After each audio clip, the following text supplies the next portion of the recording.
You. Hey, you. Yeah, I'm talking to you. Are you tired of the same old podcasts with the same old panels and the same old rhetoric? So am I. So come spend time with me, where you can have a laugh, be entertained, and learn something. I'm your host, Nova, and welcome to School of Thought.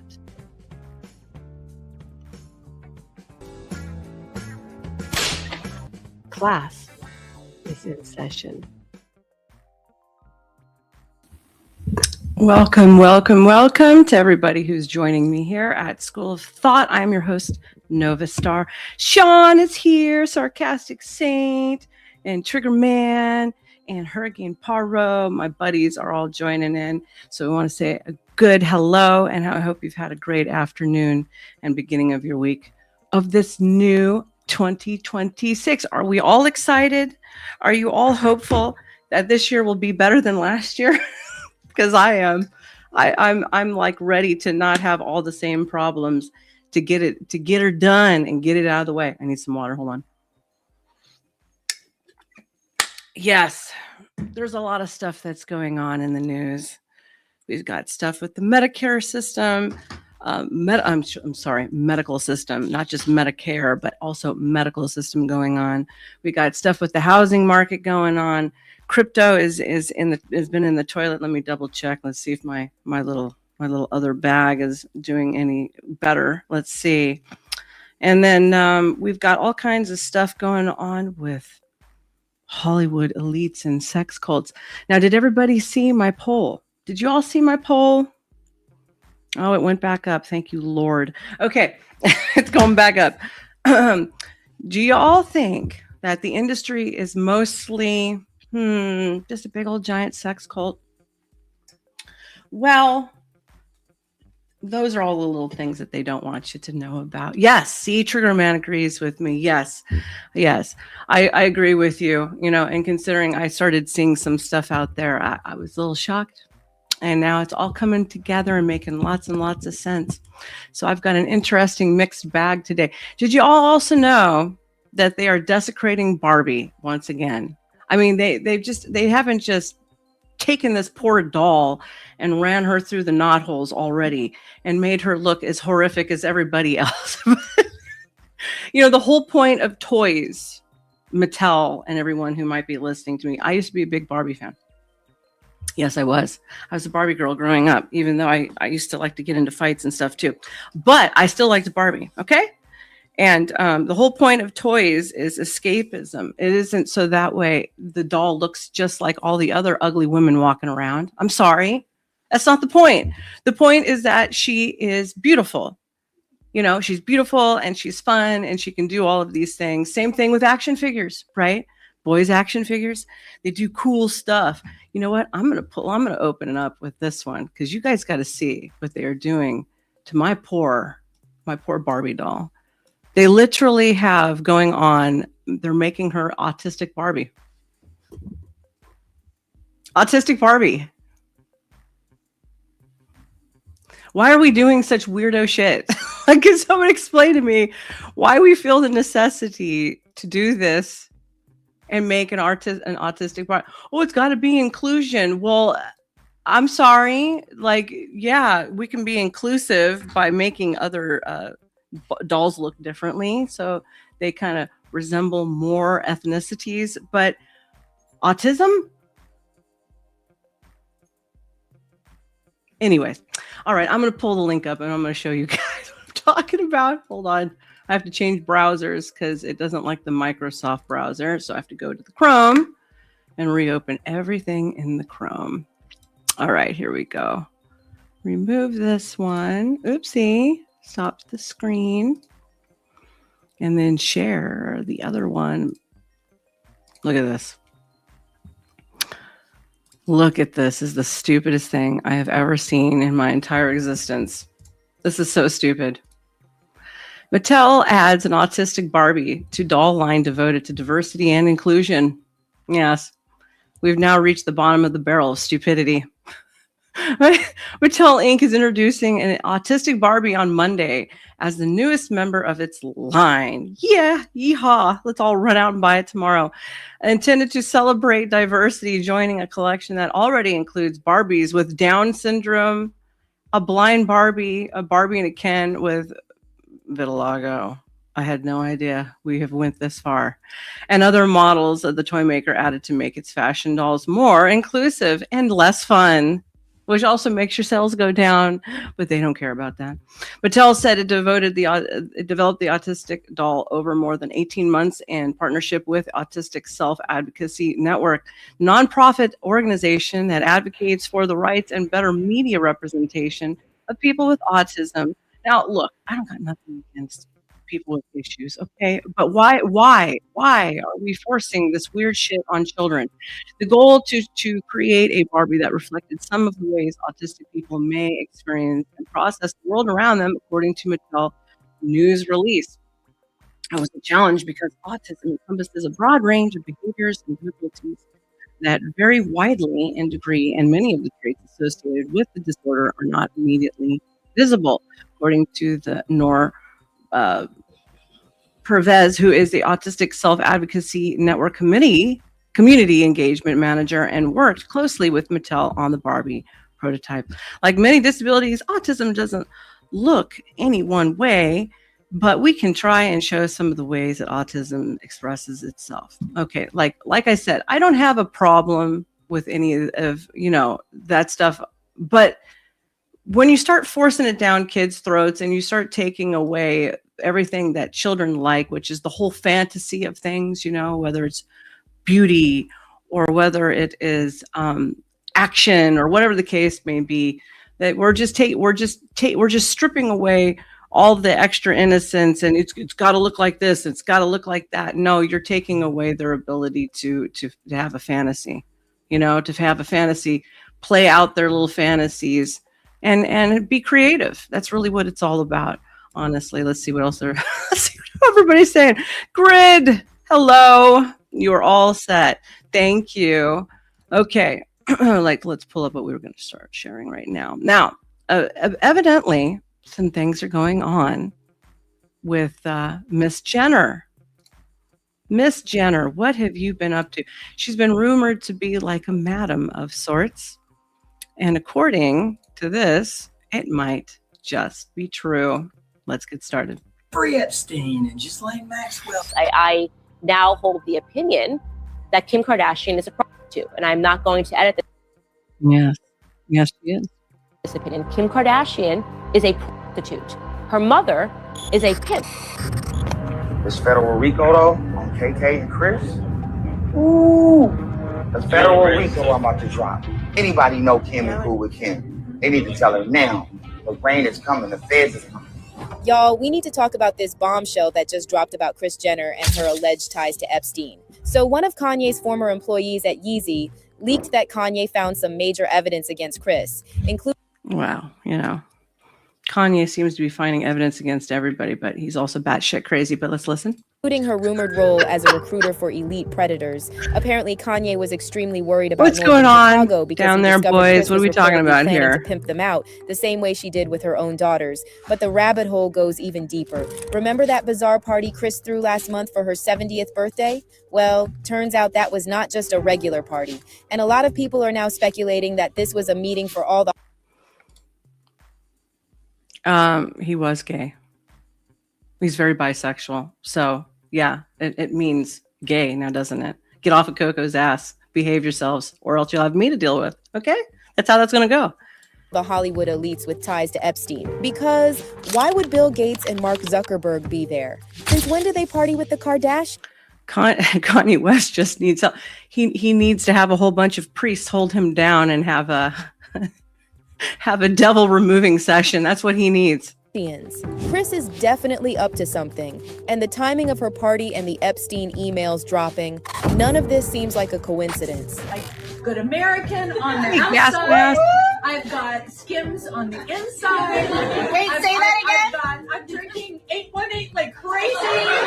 All right, let's first talk about what this ex-Yeezy staffer leaked about Kris. So according to a complaint obtained by People, a former employee at Yeezy claimed that he was instructed by Kanye to investigate the Kardashian family and supposed various criminal links you believe they had with criminal enterprises, including alleged ex-trafficking. And get this, Kanye recently doubled down on these allegations and wrote, Kim Kardashian is an ex-trafficker.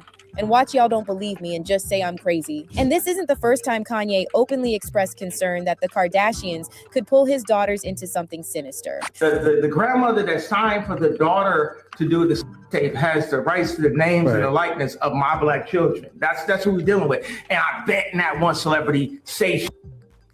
They ain't gonna say shit. They're gonna be like, oh man, I'm sorry about your cousin. Remember back in 2020, right before Kim filed for divorce, Kanye called out Kris for pushing Kim to do a Playboy shoot and wrote, I put my life on the line that North. Now, when I was out there and I knew all the guys that I knew, it had already circulated well before that her tape was coming out for release for sale. Okay. And you can't push a tape and already have it for sale unless there's already a backer. Really, seriously, like a newsflash to all of the normies out there. It wasn't just leaked. It already had promotion. It was already bought and sold and ready for distribution. Like, seriously. So this whole, it was leaked and blah, blah, blah. No, honey, you leaked it yourself because you wanted to get into that reality series. And then if you notice in the same time frame, Paris Hilton had one come out at the same time. Like, this isn't on accident. This was all pre-planned. Mother would never sell her tape. And then Kanye also went after Kris's boyfriend, Corey Gamble, and said that Kris and Corey are not allowed around his children. It honestly sounds like Kanye discovered something truly terrifying about Kris that made him worry for his daughters. So for the culture, y'all don't want me, because I feel like the culture didn't stand up for me when I asked y'all to. We're all. What did you ask for the culture to stand up for? No. These women kidnapped my child in broad daylight.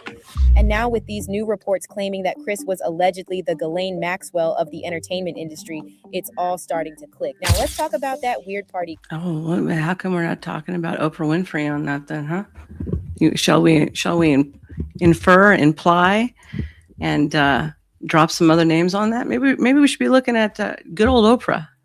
Kris threw for her birthday. It's not the first time Kris threw a lavish party for her big day. However, something was different this year. Basically, a lot of people noticed that the guest list looked like the who's who of the Epstein circle. She had Bill Gates, Mark Zuckerberg, Prince Harry, and Meghan Markle, mingling with Paris Hilton, Beyonce, Oprah, and Tyler Perry. And the party apparently cost $6.5 million. Let's take a look inside Kris Jenner's 70th billionaire birthday bash, where the police were allegedly called. Jeff Bezos hosted at his $165 million mansion in Beverly Hills. The theme was a play on James Bond's 007. Inside the party, you could find all the billionaires, including Mark Zuckerberg, Oprah Winfrey, Bill Gates, Prince Harry, and Meghan Markle, her daughter and alleged billionaire Kylie Jenner, Kim, Kendall, Khloe, and of course all of Kylie's friends. For the Housewife fans, funny how Lou M. Taylor's here, Vin Diesel, Hailey Bieber, Justin Bieber, who walked out with mysterious white stuff on his pants. Mysterious white stuff on it. Looked like he dropped a piece of cake or something down there. I highly doubt it's what she's suggesting, but you never know. Okay, so I'm going to have a slight change of plans. My buddy from Grid One Motorsports is going to be joining me and making some commentary on some of this with me. So there is the link in Discord for you. Let me know when you get back here. Many more. The guests received 2 gifts, Wayfair Ray-Bans and special Kris Jenner Dunkin' Donuts. Bruno Mars played, and this is when the police showed up. I feel bad for her too. I used to run into her often, actually. She used to show up to all the major drug clubs in the Hollywood and Westwood scene. Did you know that, Sean? She was hanging out there all the time with Paris Hilton. And guess who? All the Kardashian bimbos who like to say that they don't drink or do drugs, but yet every single guy they get with is a total junkie, right? Not to mention all those little bloopers that they used to have in some of their photos where you'd see the side dish of the Coke or the pills or whatever the case may be.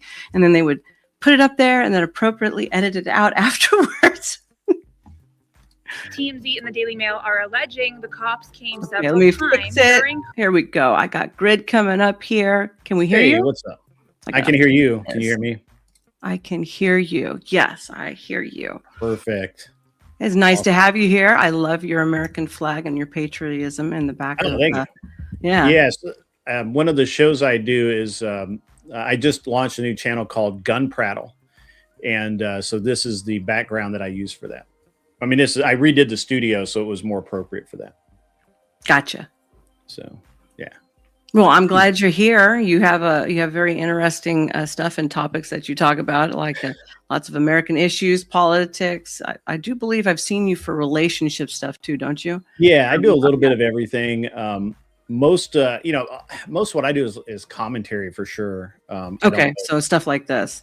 Yeah, I don't do reviews a matter of fact, I don't know that I've ever done kind of a review or anything like that where I've watched something and then commented on it, but I comment on the events and more of a satirist, honestly.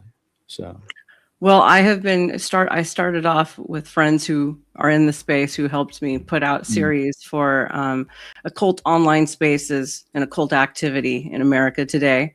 And then I'm kind of branching off into more of that type of stuff, as well as I'm working on a stream with Coco for men's health, actually, because her and I we love men, not like that though, but we love men and we want men to be happy and healthy, you know what I mean? So I just wanted to clarify it wasn't like something weird, like, ooh, we're a bunch of, freaks or something. No, but we want to help men and make sure that they get everything that they need covered. So that we were actually talking about that right before the stream started. So yeah. Well, I think that there's a really large disconnect between what women think about how they should act around or how they should treat men and how they actually should act around and how they should treat men and what men actually really want out of them. So it's good that you're doing that.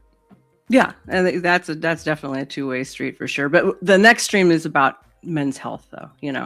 We're not really talking about dynamics of relationships, but right you're now, making fun of what's her name, Jenner, right? Kind of making the ties. Yeah, making observations. The ties in Hollywood that also leak into the political scene is far more tentacles into both sides than what people really realize. And I have a background in that. Okay. Yeah. Cool. And I don't know how much you know about me. I used to be a studio musician. I've done some acting, and so I was a professional dancer, and I've done some other stuff. And so I've met and known a lot of celebrities, and yeah. All right. So would you and I don't mean to distract or pull you too far off of your, the subject matter there, but what would you say that was a really nice synopsis there, but what would you say your position is? Are you kind of more on the liberal degenerate kind of, whatever calls the I'm very conservative. You're very conservative. Okay, that's I'm an independent. I'm an independent, but I'm conservative fiscally and socially and stuff like that. Okay, all right. Yeah. Cool. I'm also related to a whole shitload of presidents. Are you really? Oh yes, I am. Mm-hmm. Nice. Yeah, all of the Adams and stuff like that. Okay, cool. I mean, it all sounds awesome. So I won't interfere too much. Okay. Well, no. If you've got something to say, by all means, let's go. Kris Jenner's birthday bash because of the Bruno Mars performance. I don't mean to be mean or negative, but this party gave extremely bad vibes. And if you watch this video back or just go look online, most everyone walking My in. girl is here. Welcome in. Hello, talk. I don't know. Coco. Let me know your thoughts below. The whole thing was just weird because we never see Bill Gates partying with the Kardashians. Same with Mark Zuckerberg. So why did they decide to make an exception for Kris? And why this year? Is it just a coincidence that the party took place just days after Epstein's emails were leaked? His wife divorced him right after a bunch of stuff had come out about kids and stuff on his security footage and on his computer. Did you know Bill Gates? I did not know that, but I mean, that kind of figures, right? Yeah. So if we look at who Bill Gates and Epstein and all those people are hanging with, I guess we could all say they're all kind of like diddlers now, aren't they? I mean, if you're guilty by association, certainly. But isn't it interesting that like most of the salt of the earth people I know that go to work every day and they go to they get off at 5 o'clock or whatever. They go to a bar, they play a couple of games of darts with their boys, and they go home to their wives or girlfriends or whatever. And they get up the next day, do the same thing. Those guys aren't doing any of that stuff. No, they're not. You have all of these like super wealthy people that have every advantage in the world, and they're fucking degenerate. Oh, can I curse on your show? I'm sorry. Yeah, you can. Yeah, a little bit. We can do that as long as we don't hit the TOS too much. Oh no, I don't hit TOS, but I emphasize things. So, but yeah, I mean, isn't it so weird that they have every advantage in life that you could possibly ask for, and they're degenerate? They're absolutely. Yes. Yeah. That's the point. Mm-hmm. That's the point. I'm basically showing everybody that this is how criminal rings work. Mm-hmm. You're looking at America living in some of the largest criminal rings that you've seen, period, bar none, right now, right underneath our noses, and everybody's asleep at the wheel. The emails that mentioned a lot of the same people who attended Kris's party? Well, the internet doesn't seem to think it's a coincidence. In fact, a lot of people are saying this party wasn't actually a party, but a secret meeting for the Epstein elite to check on each other and make sure no one talks. You continue to meet with him over several years, and that, in other words, a number of meetings. You like how he has that evil, the evil hand rub? I'm just waiting for him to go like this next, and do a cackle. But yeah, Bill Gates, creep. What did you do when you found out about his background? Well, I've said I regretted having those dinners, and there's absolutely nothing new on that. Is there a lesson for you, for anyone else looking at this? Well, he's dead, so in general, you always have to be careful. Allegedly, he's dead. Yes, allegedly. I'm very proud of what we've done in philanthropy. Do you think he's dead? Like, I do, but I think I just like to stoke the fires of the conspiracy theorist in my chat. Yes, I actually kind of think he might not be. Because he used to leave all the time out of the prison in Florida to go to his island every single day. So yeah, I'm kind of like, only had to be back every night, right? Mm-hmm, exactly. So it's kind of like, why would somebody with so much information on everyone suddenly necessarily just, they could just get him out of there and say he died, and nobody really has the footage, right? So there you go. All the cameras conveniently went off. So. Yep. Yeah. So let's stoke some more of that conspiracy theory. Yeah. I can't wait for the conspiracy theorist in my chat. Just hit red line. Yeah. Yeah. Let us know. Be very proud of the work. Here's what people on Reddit are saying about Kris's party. Someone asked, I really don't understand why these people would be around, let alone celebrate effing Kris Jenner. And then another user responded, because she's a pimp that they have somehow directly been involved with and profited from or off of or paid to gain other pleasures through. It's not rocket science. Okay, that's kind of stretching it a bit much. I mean, she was married to Kardashian on OJ's case. Okay. So like she's always had ties into the industry through him for quite some time. So those are all speculatory, and most of those are obvious statements that don't necessarily have any real facts to back them up. They all know each other. They're all rich. It is what it is. Someone else added, people don't get it. This shows just how influential she truly is. This is Epstein level pimpage. And another person wrote, Ghislaine Maxwell got caught. Do you think she might too?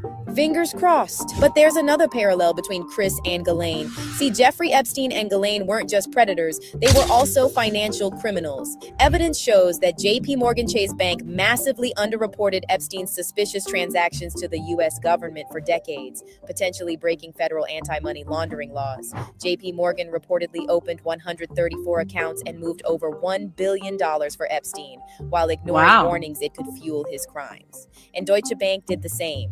Now, what what does this have to do with Kris Jenner? Well, if you know anything about her rise to power in Hollywood, you know she's faced allegations of money laundering and shady business deals. I really hope, Grid, I really hope that law change is going to happen through Trump about the whether or not BlackRock and all of those investment firms can buy up all of our residential homes anymore. You know what's interesting about that, and this is one of those things I find is just kind of weird for that people talk about all the time. So BlackRock, Vanguard, and there's a Blackstone. They don't actually own that much residential real estate in as people think they do. They own a lot of commercial. Obviously they yeah, they do. But they don't own that much residential. But what they did is they owned the notes to companies like Progress and American Homes for Rent and Liberty Homes and all of these other people. And what they've done is that they've made loans to those companies. And so there is kind of a thing there, but really they're just like a bank holding a debt. They don't have any control over those properties, but they get all the heat while these other companies are literally buying up entire neighborhoods, and people are blaming BlackRock and Vanguard and all of that, which is very interesting. That it would be better, honestly, if BlackRock did own all of the residential homes, because as they start losing equity, as the market has shifted, you have to understand that a brokerage fund like BlackRock, they're not married to any of those investments. The second they start underperforming or the wind changes, they're gone. They're not in real estate for the long haul. They're here to make a buck and move on. That's their job. That's literally their job. And so the fact that I'm actually really I'm very interested. I have been for a little while now as to why a lot of these companies that do actually buy up all the property are still holding them, because the scariest thing in the world right now is that America Homes for Rent, Progress, Liberty, all of these other companies that own, again, literally entire neighborhoods. In my neighborhood, I could walk, 3 blocks and be in a neighborhood. It's all Progress. Literally every home's a rental home. The scariest thing in the world is that those companies suddenly decide to sell all those homes, because it will tank the market. It would. It will literally destroy the market. And it would. You're absolutely correct on that. And people lose so much equity in their homes. And so I understand what the public believes, and I understand what the real thought is. But the reality is so much different, right? It's so much different. And I can say this now because my wife doesn't work anymore, but BlackRock was a client of my wife when she worked at Goldman Sachs. Oh, really? That's interesting. Mm-hmm. Yeah. I mean, I can't tell you more than that. No, I know that, because they have NDAs that they sign, just like all the celebrities do, and all that stuff. Sean is also into finance, and he says, I don't think BlackRock is getting into single family homes to flip them. They want to jack up rents and extract cash flow. Before you go on, let's give our guest Grid a proper shout out. And if anyone wants to subscribe, it's Grid Motorsports. An Unreasonable Man right here on YouTube is his channel, and he's very based. Enjoy, gentlemen. I try very hard. No, he's right. They're not trying to flip the homes. What they were doing was equity harvesting. Okay. Mm-hmm. So these funds, they buy things that are going to go up in value. And one of the things that really happened is back even pre-COVID is the real estate market was gathering a lot of equity. So if you bought a $200,000 home between 2020, which when COVID hit, and 2022, mid 2022, mm-hmm. a $200,000 home could easily double in value. That's true. And so there were companies out there that were equity harvesting. Okay. And so what they do is they go line their portfolio with these properties, and then draw loans out on the equity in their house. Now, the problem is that a lot of those companies are in serious financial trouble right now because they took out those loans based on 2023 amount of equity, right? So they owed $200,000 and the house was worth $400,000. So they were able to pull out $175,000. But the mortgage stays the same, right? And so now that the market's been sliding now since 24, the equity is just not, it's not as good to equity harvest. Well, I mean, I've been buying houses. We bought 20 houses this year in Ohio because of this. Oh, nice. Yeah. Nice. So I think so you have a second income and business of what are you house Well, I'm flipping? Are retired. you renting? I'm technically retired. So, but we have an investment fund where someone like you, for example, you could you could come to us and say, we have a minimum investment of $75,000, and you say, hey, I've got this money, go do something with it. And we use that money to purchase houses, and then we do actually rent them and do the rental incomes and all of that, which is what BlackRock doesn't do. BlackRock doesn't do any of that. I mean, they're a financial money-making machine. I don't think they're allowed to the way it's set up. Anyways, they'd probably have they to really turn it are. over to somebody else in order to get that done. But they It'd be do conflict of interest. loans. Yes, they do. And they don't call them loans. Okay, they're not a bank. They don't call them loans, but they make investments in companies that they're going to get paid back for. And a lot of those investments are in companies like Progress, American Homes for Rent, Liberty. There's like 10 big companies across the country. But I buy houses. We charge rate, whatever the rent, whatever the market rent is, and away we go. So, but it is an interesting thing. I think Trump is doing this to appease the public who has a perception that this is what's happening. And I don't think it's going to matter a lot, except it'll make a lot of people really happy in the midterms.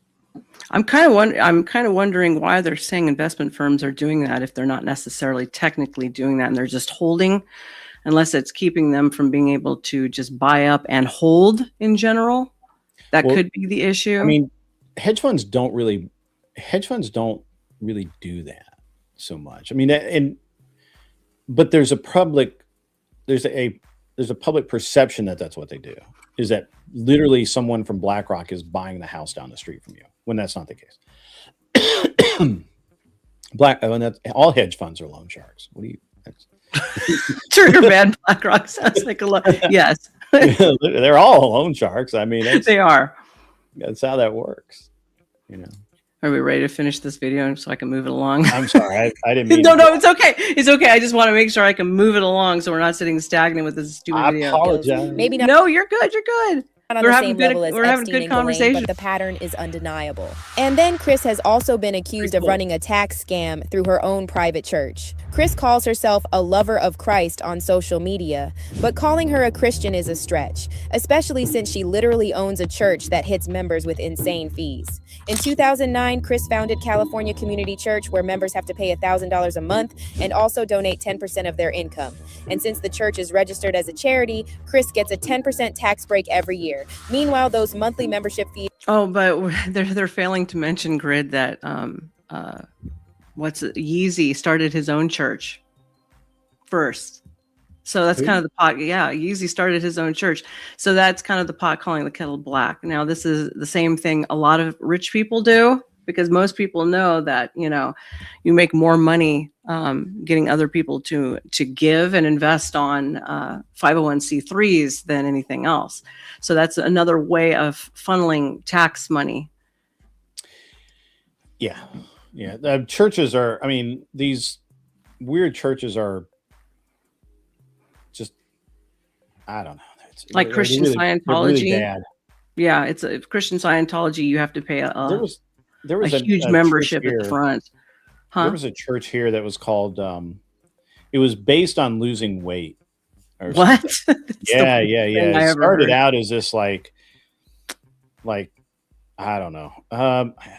cannot remember what it's called, but the founder and her husband and all of that, they died in a plane crash a few years ago, and it's I can find it. It's an amazing story of literally like cultism, creating a cult. Mm-hmm. Which is, and that's exactly what it sounds like. Jenner's done is they create a cult. There's an exclusivity element to it, so you have to pay to be there, and now you're amongst all of the cool kids. Christian Scientology, the same thing. Yeah, I believe that Scientology in and of itself is just crazy. It is crazy. But just like Sean said, even L. Ron Hubbard said the real money is in religion, and it is. Mm-hmm. Look at some of the sects that we have. They're very, very rich. You know, Catholicism is one of them. I'm not saying anything against good Catholics. I'm not doing that, but I'm just saying that's one of the richest ones. And so yeah. I think it's just really easy to take advantage of people who really, really need to believe something and will do anything to do it. It's extremely easy, unfortunately. He says, hang on, let me start my Buddhist cardio cult for tax benefits. Yeah, that's about right. You know what? You totally should do that in New York City. You'll make $1 million. You would. It would be a smashing hit. Let's move on. Go straight into her pocket. And whenever one of her kids needs a tax write-off, they just donate to her church, keeping the money in the family. And get this, Kim was recently caught listing Kris's church as the beneficiary of her eBay charity auctions. Tax records from PayPal charitable giving fund show California Community Church raked in nearly $45,000 from Kim's sales. But there's more. Reports have been floating around that the Kardashians' constant real estate flipping might be another way they move money around. After news broke that Kylie is building yet another mega home right next to Kris's mansion, people started speculating online that all this nonstop construction could be part of a larger money-moving scheme. And then there's Corey. Good way to do it. It is a good way to do it, but these normies don't understand that, especially in California, if you have about 10 to 15% of the original structure still up, it's nothing but a tax write-off.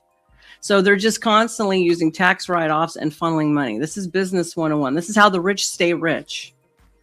And then they think it's all one way, but it's not all one way. It's to stay wealthy. Now, there's also implications that they're trying to say that her boyfriend of all these years might be CIA.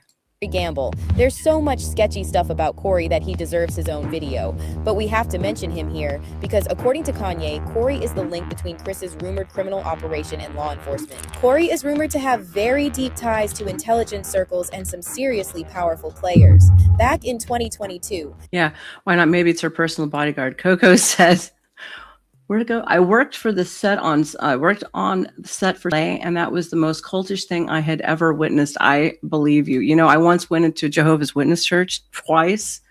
I was dating somebody that I didn't know was supposed to be like me, and I found out later that they were converting to being a Jehovah's Witness, and they were trying to convert me and all of my money to get them to buy them a house. So I had me a little gold digger too at the same time. Fun times. Kanye claimed Corey was CIA, saying he was sent in to infiltrate the family. And then this video leaked of Kanye talking to someone on the phone and again claiming that Corey is CIA. He loves you, Coco.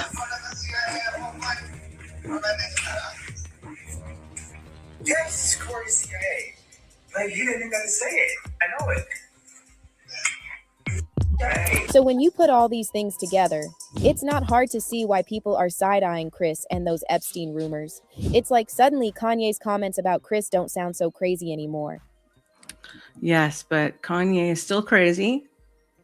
And he's also into reputation destruction, which is a very common narcissistic, sociopathic trait, especially with those who are mentally ill. So I take half of what he says with a grain of salt, but there we go. Another possible link into the Epstein connection. Now I have something from Katt Williams, from Diddy, and then we move into all of the California fraud. Now I'm from California. Did you know that? I did not. Yes, I really actually don't know anything about you. So. Oh, okay. I'm from California, born and raised, and I left a couple of years ago. I moved to Central Time, like you. So we're going to take a look at here. What is good old Katt Williams got to say? He says he's not crazy. He's just a little early. He's something all right for sure. Early. Yeah, he's full of the devil, I would say. But that's just I'm also a preacher's daughter. I'm also that's my expert opinion on that one. The body. And you gotta tell him no. You got to tell him no. Tell him no. I did. No Did Katt Williams say too much? Hollywood's elite have a knack for these perverse humiliation rituals meant to emasculate and control young men. But even I wasn't ready for what Katt revealed to Shannon Sharp. Subscribe to Elites Exposed for more, and just take a look at this. Right now, they canceled me for talking about Harvey Weinstein before the thing came out, but he offered to my in front of all my people at my agency. What am I supposed to do? He did all of that. I'm thinking I'm the only black person on the script. I get there, it's 3 other black guys on there. Woo. Huh. So you wonder what they did to get it? I told him no. What y'all do? Sure. And Katt Williams has been trying to tell you this for more than 20 years. Hollywood and the music industry have had tentacles of control and blackmail spread deep and wide. And the likes of Sean Diddy and Harvey Weinstein are just the head of a very ugly octopus. You know what the number one job of somebody that sold their soul in Hollywood is? What? Is to act like it didn't happen. They all do the same job. It's a cabal. It's a consortium. They rock with who they rock with, and they don't with who they don't. But I don't think enough people take a moment to look away and truly absorb the depth of the evil they just stared into when it comes to this kind of blackmail. Because the people that operate it are thinking decades ahead and use every perverted vice you have against you. And here's what's tragic. They only need to find you in a moment of weakness once, and they control and blackmail you forever. If you don't believe me, watch this clip of a Katt Williams stand-up from all the way back in 2004, because he's been trying to tell you something for a long time, even before no one was willing to listen. Motherfuckers be gay in Hollywood, you never fucking expected. They be having these big-ass mansion parties, and the mansion party, the whole mansion is a party, and then it's a separate party in the little rooms. I ain't been famous that goddamn long. I'm excited in a motherfucker to be at the mansion party. You be looking in all the goddamn rooms, and you fuck around and look in the wrong room and I just went to the wrong room. He's been places. Yeah. Hard for life. Nick, come here. Come here. That's real. Is that Andre 3000? I think that was Andre. Now, I don't know if you've wondered this. Now, Grid. Yep. You know who you remember Mickey Rourke, right? Yes. I've walked him in a makeout session. Okay. So, legit. And now that guy is panhandling because he spent all doing drugs. Yeah, I heard that. He's like, yeah, GoFundMe because he's money, even though they get married, they somehow just worse than things. The best. I think your internet's lagging a bit. Right, it is. I see it. I'm starting. I think that might be what it wants to give and help out with anything. The dono will go towards the new system I'm currently working with. You can find me there on PayPal at Gun, Tip the Delightful Dancer, or Grid. You can go right to Grid's channel. Do you have a dono link I can show? You could just go super chat. I do. I have Cash App and all of that, but I never. I forget all the time. Push it. Yeah, Got it. I should, but I don't because I suck. Internet I suck at grifting. Yeah, I don't really gift. I say if you want to help me, that's cool. If you don't, I appreciate it. At least hit the like and the subscribe. I'm not much of a panhandler, you know. Yeah, like it really surprised me that Mickey Rourke is in such dire straits. You know, he got the parts. He got a couple of parts in movies just because people liked him and wanted to help him out. Mm-hmm. Correct. Yeah. Yeah. And you know, he went into boxing at a really late age. Really messed his face up. He just messed his face up. Well, and then added all that surgery afterwards. It's like, oh, sir. He got injured a lot. I mean, it wasn't just his he face. did. He got brutalized. Yes, you're absolutely right. He did. Yeah. I don't know why. I don't know why he thought at such an old age he should go in there and start boxing. Like, is this a mental condition? Maybe too much drugs, possibly. But Yeah. now you're looking at it, the result with his skirt, his high heels, and his dog in a purse.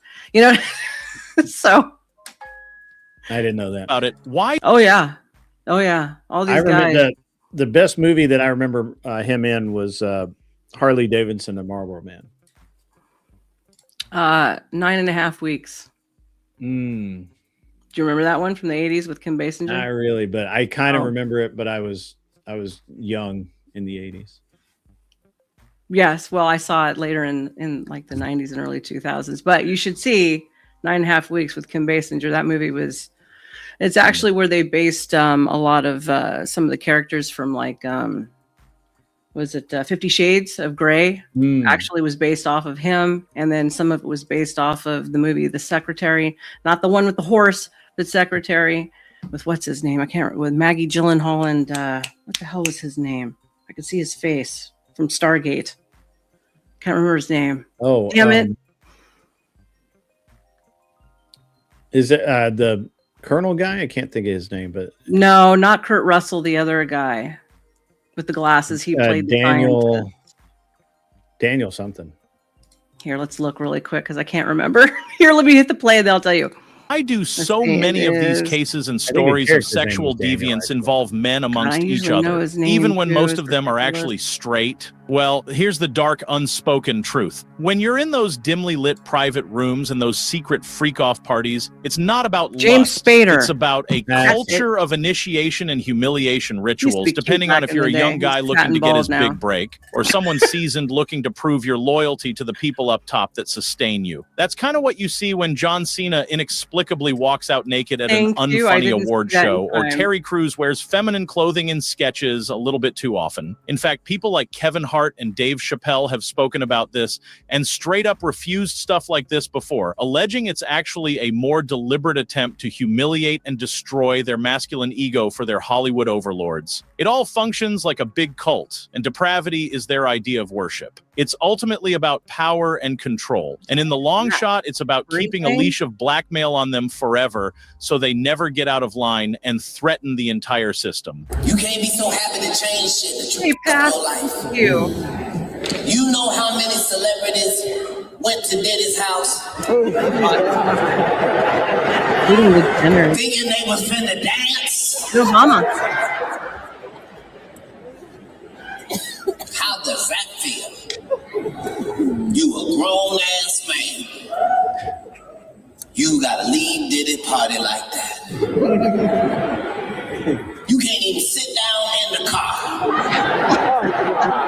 You got to drive all the way home, standing up. And the sad part is, that's a shame. That you get your thigh workout. You get your thigh workout crouched like that the whole time driving home, huh? So, did you ever? I watched a special once on. There's like these sports athlete stars, and they were talking about how a bunch of the men in these celebrity positions are on the down low where they're secretly do gay stuff together. Yes. And I was like, that was the first time I'd ever heard that expression or anything like. I was like, that is nuts.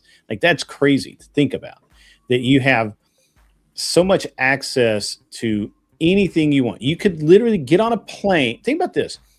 How messed up is it that you have enough money in your life? You have enough freedom in your life, your schedule, you could clear your schedule like that, get on a plane and fly to freaking Tahiti, sit on a beach with absolutely gorgeous women, or in your case, dudes. I'm not, it's fine. I know what you're saying, and then still want the stick as opposed to those beautiful women. Yeah, like yes, I know it's weird, isn't it? Yeah, it's like you can go out here and do whatever you want, and you choose to do the most depraved things. That's insane. It's literally insanity. It is. I don't have a whole lot that I have to do in life, right? Like I take care of my kids, good to my wife. My wife's awesome, by the way. And other than that, if I wanted to tomorrow, and I just said, you know what, the hell with streaming, the hell with any of my commitments for the rest of the month, my wife and I could get on a plane, go to China, go to Tahiti, go where the fuck we want. Tahiti. Now, we just don't, but we could. And it has never in my life crossed my mind to suck a man off. Oh my God, we went there. This is how I know you're in my life. Never it has never crossed my mind ever. Ever. Like it's never been like, hey, you know what? It'd be cool. Let's just go over to this party and whatever they're doing, we're gonna do that. Like I've been to parties where there's been some weird shit going on. I'm like, hey, yeah. Look, So have I. See, yeah. I was like, let me out of here. So it's I mean, what is wrong with these people? You ever listen to Will Smith early in his career? He talked about how he had so much money that he would get on a plane and fly to France to buy a pair of jeans and take like 20 people with him just because. Yeah. And he wasted a ton of money doing that. And he's like, I came out of that, like changed my whole life, my whole outlook on everything. Because one day I woke up and I was basically broke. Will Smith is gay. Full blown. Huh? Will Smith is gay, full blown gay. Full blown gay. Really? You think so? Oh yeah, I know so, sir. Yes. Okay. I mean, I believe you. I've seen photos of him in hotel rooms with other men. And I mean, after Jada screwed him over, I mean, it's always been a marriage of convenience. She started off as a drug pusher in the industry. She's a drug dealer. I can believe that. And she still has him on the hook, which is why he is always half baked when you see him. And she still has one of her own. She's also mentioned publicly, which I would have never done that, but she's also mentioned that she keeps one of her other family members in supply, but on check. So there's no ODing and stuff like that. So that's how she started off. She started off as a dealer going to all the parties. He's always been gay. That's another thing. Yeah. Why in the world? Again, you can do whatever you want. You have the money, you have the time, you have the convenience, you have the access. You do whatever you want. Why would you not? This is what's so just fucked up with modernity. Mm-hmm.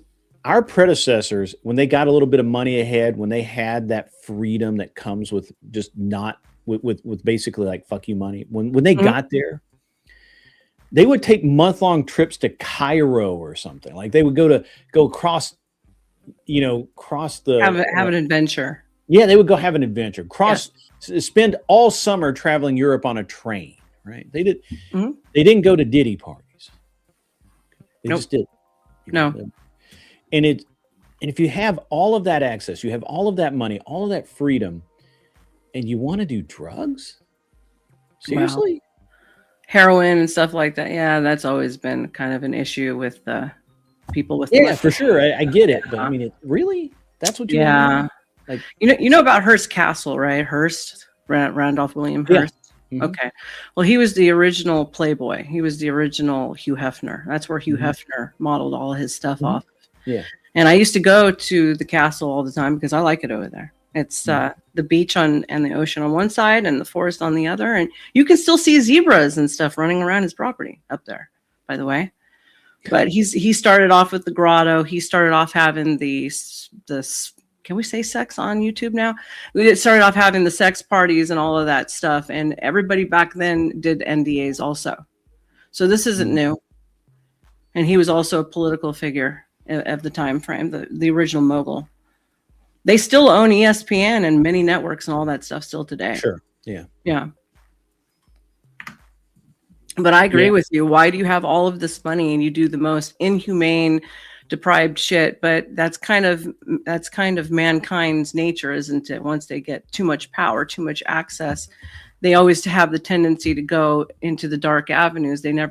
It's hardly ever for good, not really good. It's always good based off of what's their particular philanthropist interests, like Bill Gates, like buying up all the land for food and stuff, it's like all this weird control stuff. I just remember I grew up dirt poor, and I literally remember going, man, I get some money. Yeah. I'm going to do X. I'm going to have this adventure. I'm going to buy this thing. I'm going to do this thing. It was never, I'm going to go out and mess my life up. Yeah, same. But we're more, I think, normal than some of them are. Yeah, right. I mean, seriously, because they also have a very high, offing themselves rate. It's like they've got all the, like, take Willie Nelson. I heard a song the other day. Trippy was there. I heard a song the other day and I passed it off to him. I was like, this is really good, but this sounds like somebody from Joe Cocker back in the day. And I looked it up, and sure enough, that's exactly who he'd modeled the song from. And one of his sons offed himself. And it's like, you've got all this money, all this access, all of everything that you could ever need or ever want. And yet you're still not happy. Mm-hmm. What's your problem? Get your shit together. Right. Like, just get it together. But they don't. It sucks to suck, I guess. I don't know. It sucks to suck. It's in more than one way, right? Well, I'm glad to know you don't. One of the last heterosexual men in America. Never been in the idea. Never been right there. King, what are you upset with me about? Why are you upset with me? Let me know in a minute.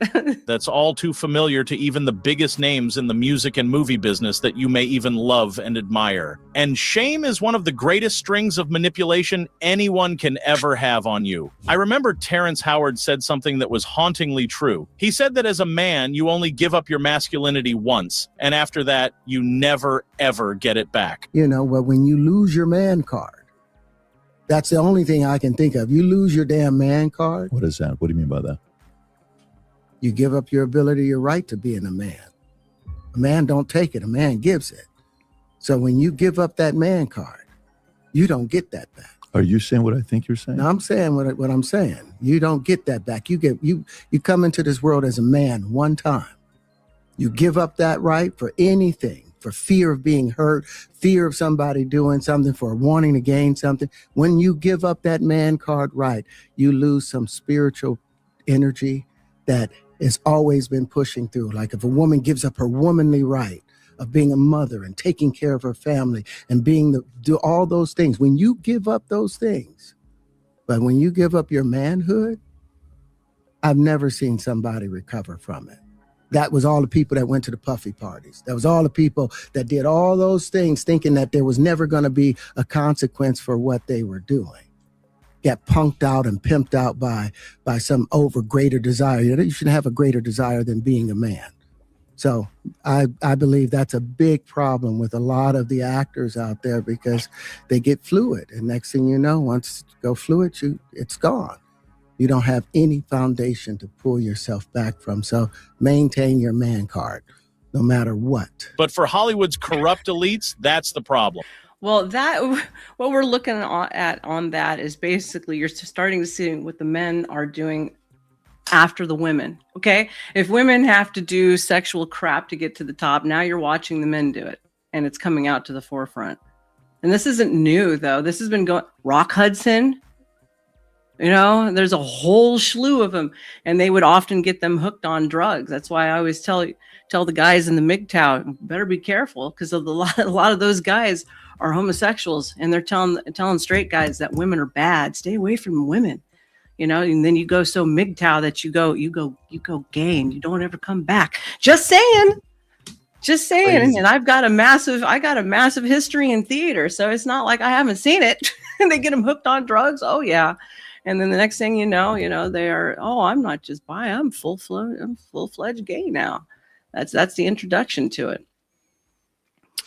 Are you familiar with any of that, Grid, or no? Not really. All the people I know that are gay have said they were gay their whole lives. Like they don't, and even if they didn't, I don't think that they would admit otherwise, right? I think it would be it would be a tough thing for them to come out and say, hey, I actually was straight, but now I'm gay because of whatever. Yeah, most of those guys have always had something that they've been hiding, though. It's like women; they do that. They do that shit too. I used to have dancers all the time try to get me into lesbo crap, and I was like, "Get out of here with that shit! I ain't doing that." It was all the time. And some of them were part-time and as strippers, and they tried to get me in, and I was like, no, thank you. I am not going to be a stripper. Not today. Maybe tomorrow. Maybe if I'm living on the street, ask me then. But until then, no. May have said what? Holy Nova just may have said something that she could be put. That she could be put on a tombstone. Okay, well, whatever. Being a man means you bring a lot of problems to their system. You're a cog in the machine that refuses to turn. Now multiply that by many hundreds, and you see the problem it creates for the... Let's see. Paro, women live on easy mode, so they do anything to get what they want. I've never lived on easy mode. I don't know what you're talking about. I've worked for everything I own. No one's given me anything. And that's kind of offensive. Good thing I'm not a feminist, but that's all right. The status quo. Those men refuse to be bullied, enforce their contracts. Also, men who wish that they were women say things like that. Just saying. Are willing to put up a fight and threaten to expose the evils of the system. And the corrupt system cannot tolerate that, no matter how depraved it has to become to ensure that it survives. Frankly, I think that's a truism about all clusters of centralized power at the top, not just in the music or movie business. True depravity and evil exists at the very top of the social hierarchy because that's the only way it knows how to cement its control when it becomes desperate. Comedian Charleston White has seen that up close himself, and he'll be the first to tell you that. And I'm just saying what's been quoted, evil exists in high places. High places and high principalities. Evil don't exist to more poor people. But some of the most evil things appear to happen down off in poverty. Nah, that ain't evil. Thank you. Yes, those are conditions and circumstances that have been created not by your choice. Evil exists at the top. Evil gets to decide which military drop bombs. That's evil. The destruction and disaster that these men can cause, and they never touch a battlefield, that's evil. They're sending other people children. That's evil. And if you think about it, that's perhaps the truest thing ever across history. The only difference is that evil of this kind is much more difficult to hide in the modern age. That's exactly what you've seen over the last decade, as every single year has become a cascading collapse in the reputation of Hollywood and the music industry, as people realize the people up top have the same instincts of greed, lust, and hedonism as the rest of us, except it's multiplied by 1,000. But let me know if you agree and subscribe to Elites Exposed for more. Yeah, they have an appetite for things that are not accessible to everybody else. And the more debaucherous, the more yummy it is to them, unfortunately. Yeah, it's pretty nuts. That's pretty nuts. It is. You know, how about we take a look at I can't see without my glasses, so if you're wondering why I'm taking that face, how about we take a look at the fraud thing in California, and then we'll finish it up with the last thing of the Diddy stuff. Sure. Because I know you do politics, so that will be good. So I don't have an editor. If I had an editor and somebody working with me, I would be putting my own videos together more. So, but I don't have that, so I have to use other people's videos in order to do some commentary. So if everybody's wondering, that's why I'm doing that. That's why I'm doing that. Let's see. We're exposing here, Benny. Tell us all about it. Now, before I left California 2 years ago, I actually went up past San Francisco into San Jose, all of those areas, and I was taking footage. Yeah, I had a house in Hayward for a while. Oh, you did? That's really cool. And you could see all the encampments and all of the drug use. Oh, they've destroyed my state. They've just completely, I would still be there if they hadn't been destroying my state. So if anybody's mad that Californians are moving out and taking over your state somewhere in the US, that's why, because they've destroyed mine. So here we go. This has been one of the most encouraging days of my life in this business. This morning, we announced that we will be heading to California to investigate the massive fraud in that state that makes Minnesota look like child's play. You're talking about fraud on a nation-state level, $200 or $300 billion worth of fraud, including but not limited to trains to absolutely nowhere, high-speed rail grift, homeless grift, the Pacific Palisades houses, nothing being. I used to go trekking about in the Pacific Palisades because it's all cliffs in the ocean right there. I used to hike up there. back in the day. I used to watch as Trump was building all those houses up there, actually.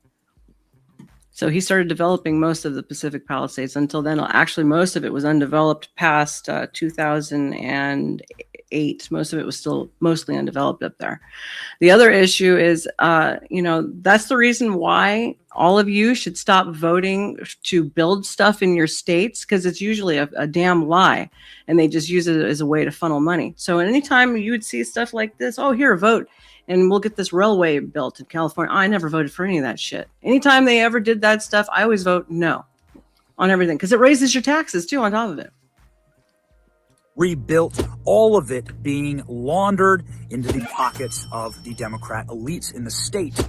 And the Democrat elites in the state are panicking because, as we saw this week, Tim Walz effectively dropping out of the governor's race in Minnesota and ending his political career because of the fraud. This is a real career killer. And the people of California have Nothing's had a enough. career killer. Those people have been responding to our email, fraud@BennyJohnson.com, fraud@BennyJohnson.com. And that email has now received over 1,000 tips from state employees, from people that work in federal office and state office and local office, from people that work in municipalities all across California, and regular Californian citizens. Thousands of emails pouring in, one email per minute on average, with direct evidence of fraud, telling us where we should look, what we should investigate. And so we are saying, thank you. This movement is rolling strong. We are going to show exactly the grift and the theft that has occurred in California. It's affected you and me, the American taxpayers. Pay for this. It has to end. And along with it, the politicians that allowed it and most likely profited from it. That's a lot of big promises, don't you think? Don't you think, Grit? That's a lot of big promises coming from Benny on that. I mean, there's a lot of stuff that you can get into. I mean, with California especially, like Gavin Newsom, and so while he didn't start it, the train to nowhere, right? Mm-hmm. That's a big deal, and he didn't start it. That existed before him, but even today he is still saying that they need to keep spending the money on it.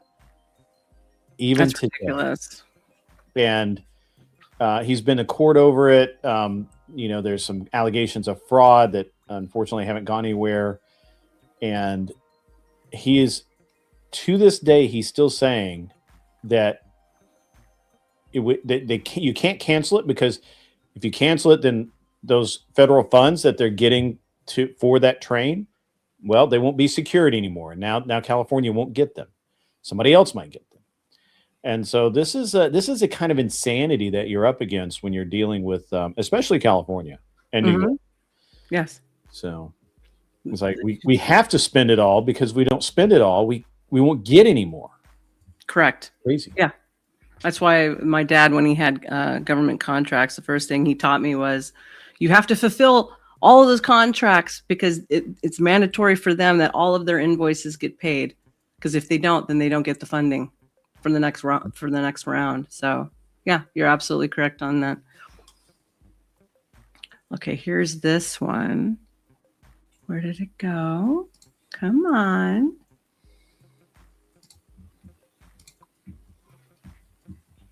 Investigators to California. Weird. I hate Newsom, by the way.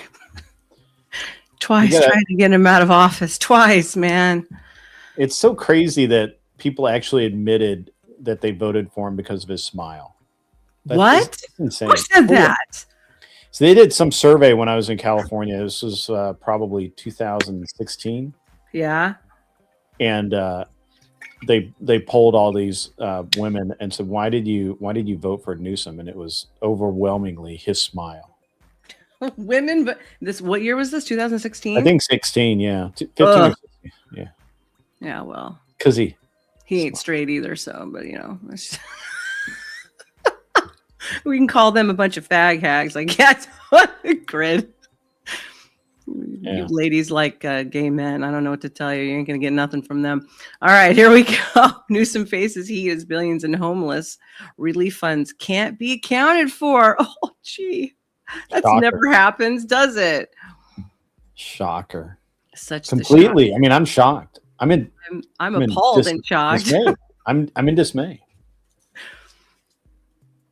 We are sending investigators to a lot of places to try to get to the root of this welfare fraud. California, more than almost any other state, has been so glaring and obvious about the fact that they're giving welfare benefits to illegal aliens. Like, that's not, you go to the California Medicaid website and they will advertise that they are spending American tax dollars to give Medicaid to illegal aliens. You think there's not fraud there? They're getting rich off of the generosity of the American taxpayer. The political corruption that enables it has got to stop, and that's what we're focused on. All right, here we go. The White House expanding its crackdown on fraud. As President Trump says, California is more corrupt than Minnesota. So far, 2 people have been charged with corruption related to California's homeless services, and our next guest says more arrests are on the way. First Assistant U.S. Attorney for the Central District of California, Bill Asaley, joins us now. Good morning to you. Good morning. Good morning. I know that you've already been investigating. As Griff was just saying, 2 people have already been charged and indicted, arrested. There are these 2 real estate executives for the homeless spending fraud. What exactly do you know? What's coming up in California? What will the Trump administration expose? Well, listen, I'm uniquely situated. I served in the legislature there in California before the president appointed me to be the U.S. attorney down in Los Angeles. The first thing I did was create the Homeless Fraud and Corruption Task Force. California has spent $24 billion in the last 5 years on homelessness, and no one can account for where that money has really gone for. So the first thing I did was set up that task force, and all we did is follow the money. We already charged millions of dollars in fraud. I can tell you more charges are coming probably as soon as this month. And that's just the tip of the iceberg. Nobody has looked at the fraud in California because every level of government has been owned by the Democrats here in the state of California. What do you think of that so far? True. No, that's true. That's it's very disheartening to live in California. It is. That's why I left. Unfortunately. And people don't understand the extent of, it's like illegal immigrants isn't that bad. Oh no. You have no idea how bad it is. It is so bad. Like like when Obama first was getting into office, California's census report. Now, this is just people who have reported themselves on the census, okay? And then before they started cooking the books, because they started cooking the books real good during Obama, right? And it was already then over 64% of it being Hispanic. And then the rest of it would be like 20 something, 15% black, 20 something white, and the rest Asian, and the rest like Muslim or whatever. It's way past that now. It's well past that. It's horrific. Nobody in California is ever from California anymore. That's how bad it is. Yeah, it's true. It's nothing but a land of transplants or immigrants. Take your very pick. Temporary society. It is. Yeah, it is. And then and then you wonder why the disease count is so through the roof, and all the hospitals are busy and bankrupt, and the jails are busy and bankrupt and full. You know, it's just deal with it. Said tip of the iceberg. We heard that in Minnesota. We know that there's an alleged $9 billion in fraud. I'm pro ICE, in case you didn't know. I'm very pro ICE. New York Post headline where it says California risks $250 billion fraud. GOP candidates claim after collecting whistleblower tips. What do you make of how big this may go? Look, California's annual budget is $300 billion. Nobody does any accountability in the state of California. When is the last time you saw an oversight hearing or you saw the attorney general indicting people for fraud? It does not happen in California. So we really don't know. So that's why the first thing I did, I said, we got to start looking at this. We put the FBI, the IRS, various OIGs. We're now taking a look at it. But what I have to tell the people is it takes time to do this properly, to get the evidence so we can charge the appropriate people, no matter who they are or how high up they are. We're going to go after it. So Gavin Newsom's like they go after everybody else, like, right, Grid? I mean, I don't know who they go after other than, people who are doing their jobs. True. That's true. But I mean, obviously Clintons and all the rest of them, they don't have no charges on them. What makes them think anything's going to happen to Newsom or anybody else? Yeah. And that's part of the whole criminal ring. Everybody is in on it, so then you can't get anybody out of it. No, everybody sticks and bands together. That's 101 racketeering. Response True. to the president's quest to go after fraud says Gavin Newsom has been cleaning house since taking Hey, office. He's Ronan! blocked over 125 billion in fraud, arrested criminal parasites leeching off taxpayers, and protected taxpayers from the exact kind of scam artist Trump celebrates: excuses and pardons. It's really appropriate he has a crown on his head because he's the king of fraud. Look at the track record of the state of California. $20 billion He doesn't even in look fraud like an just in honest the person. EDD Look at that program during face. COVID. I mean, and who yeah. ran that program? Like Julie women Su. are What like did they do? like that smile. Like, come on, you can't even look at him and know that he's not like a weasel. He looks like a weasel. Yeah. I don't know. He just looks really fake to me. He looks like he came out of Central Casting. He did. That's exactly what he did. And they're trying to groom him to be the next president. Oh, like, shoot me now. No, don't literally. I'm just saying. They promoted her to be the labor secretary. She couldn't get through the Senate. Look at the fraud in healthcare. Look at the fraud in homelessness. High-speed rail. They told the California people that they would spend a few $1 billion to build this rail. We're talking over $100 billion now. No, there's no rail. There's no rail in California. Who took the money? He's the king of fraud. There's never been this much fraud in the history of the American history. It's true. Well, that's what The train to nowhere. I was just Ron talking about Khanna that. said the same thing, and I think it's going to be interesting because he thinks he's going to run for president, and he wants a bipartisan look at what's going on in California. As you know, he's a Democratic congressman from up in the Silicon Valley. Well, they should be careful what they ask for because it's coming. The accountability's coming, and we're going to hold everyone accountable. Real quick, Bill. We'll so see. does the state of California have Big words, programs, big promises. Auditor or manager to do oversight to stop fraud? They have an attorney general. There is a state auditor, but everyone is part of the Democrat Party. So when I was up in the legislature and we tried to have meaningful accountability, there's no appetite, there's no interest, because if they actually did the accountability, it would be an indictment on their programs and their leadership, and they don't want to do that. So they want the Very appearance true. of looking like they care about fraud, but they care more about pushing money out the door to appease their political constituency, to legally buy votes, than they do about cracking down on fraud. California's emptied its prisons. They have half as many prisoners as they did 10 years ago. They're not interested in fighting crime. Right. They're interested in supporting criminals. And by the way, yesterday, Sean Duffy said we're going to hold back $160 million because you have delay revoking 17,000 commercial driver's license to immigrants, many of which don't speak English. They love nothing more than illegal immigrants and criminals in the state of California. Just go look at the legislature's policies. They do. Look at what's happening in Minnesota. People work so hard for their paychecks. And then these leaders that they've elected go in and they are being used to steal that money and give it to people so they can buy expensive cars and take expensive vacations in big houses. So thank you for exposing all of this. We Yeah, appreciate and it. to make alliances with lots of other dubious types of characters. He says other countries built their rail networks over time and piece by piece, but the U.S. tore theirs out a long time ago. They set that rail up for failure. They absolutely did. Okay, and I will message you behind the scenes. Are you also on Discord? Because I don't go on Instagram as much. Because if I do, I get bombarded. So let me know, Ronan. I'll go there if that's your only spot. But let me know. Did you have anything you wanted to say to that? Because you're not real. I mean, I said it all earlier. California is just terrible. It's a failed state. Just not. We still have the best weather, though. Maybe. We do. We have Mediterranean weather. That's why we don't get any like major tornadoes and stuff like that. Now you get forest fires. We do get most of those are also started, by the way. Mm-hmm. They aren't just natural occurring things. And if we would tend to our forests, it wouldn't be such a big deal to begin with. Okay, so I have a comment from good old Diddy. Because, you know, he's giving you an insight to what the industry who runs all the medias that you guys like to watch. He's going to give you an insight as to exactly what's going on. And he means every word of it. And he's not wrong.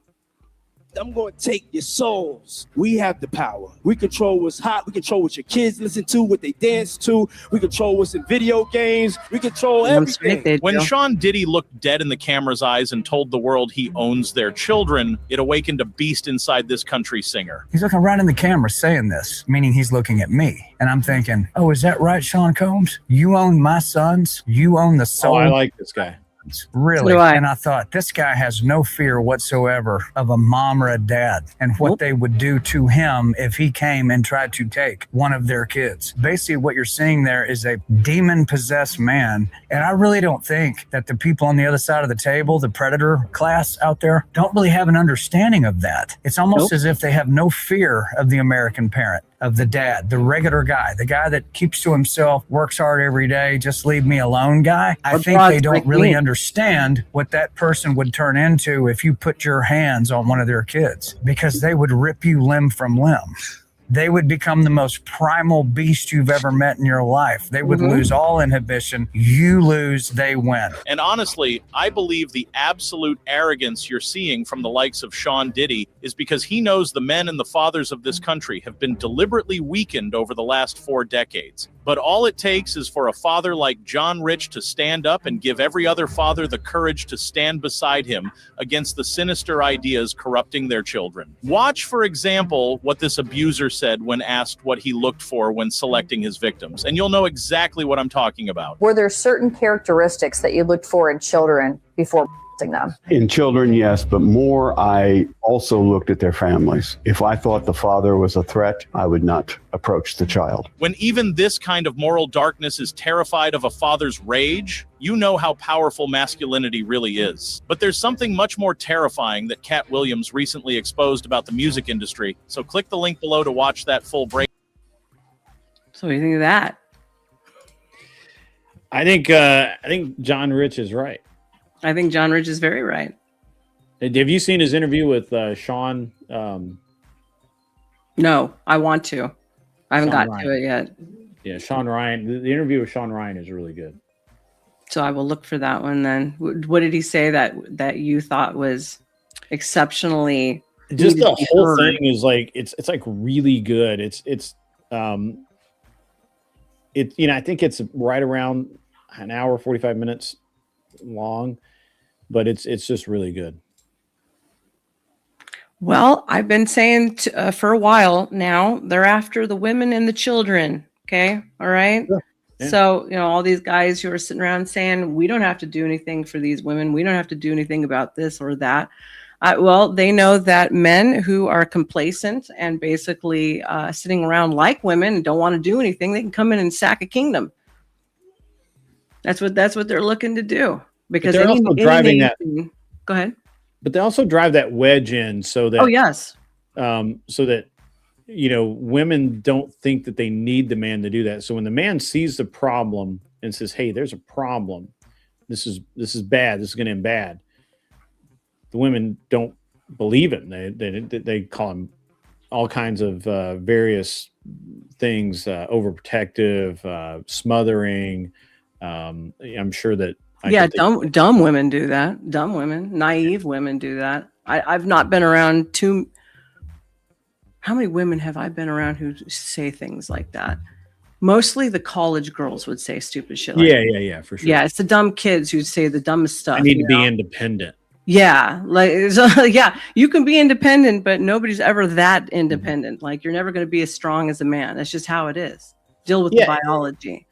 Well, it's not just that; it's the ability of violence, right? The capability. That's what I mean. Yeah, they don't have the same capability. That's why whenever I talk about this stuff, and I go and I talk on Ronins or whatever the case may be, people keep forgetting that men are apex predators.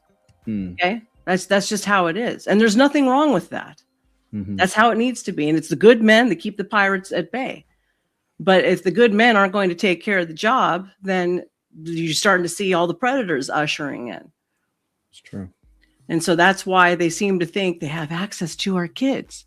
Now, unlike some women, I'm dangerous, Grid. For a broad, I'm very dangerous. You know what I mean? So, and I've got a broken nose to prove it. I've been around. I've done some things. I've been attacked. It is what it is. But I'm never going to be able to take out a 6'1", 6'2" man. That's never going to happen. Can I give an average guy or a weakling a run for his money? Yes, I could. But past that, no. And I know I stay in my lane. I know where I belong. So before I got married, I dated a girl, and there was an ex dude in the picture, kind of, sort of, and he managed to convince her that I was the because I'm fairly honest and open about, I know I'm capable of great violence. I'm not a nice person. I know that I'm, and a lot of people would say that I'm mean. The way it should be. And so this dude literally convinced her that I was going to be an abusive person to her. And so we broke up. No big deal. It can't be around somebody that doesn't trust you anyway. So I met my wife right after that. My wife actually has told me, we've been married probably 2 years or something like that. And we were just sitting around talking one night, and she's like, one of the biggest reasons I married you is because I always feel safe with you. Like there's no point that I feel unsafe. Mm-hmm. Like somebody could hurt me or something could go wrong that you couldn't fix. And that's really the way it should be. And I honestly think that there's a point that if women see that weakness, they instantly lose all attraction. Now they can talk themselves a little bit out of attraction because, oh, this guy's, he's mean, or he's got a temper, he's angry, all of these things that we've been told that are undesirable traits in men, right? And you have a whole subset of weak ass men going around telling women that dude's going to beat you. Really? Oh, yeah. Simps. Worse than simps. They're backstabbers, backbiters, whatever. Yeah. Simps are backstabbers. Yeah. I've never seen a simp who never positioned themselves in order to play both ends from the middle. So that was another thing that I was talking to Coco about behind the scenes. Like, we talk about this. You're roboting. I'm roboting. I was talking to Coco the other day. Is it better now?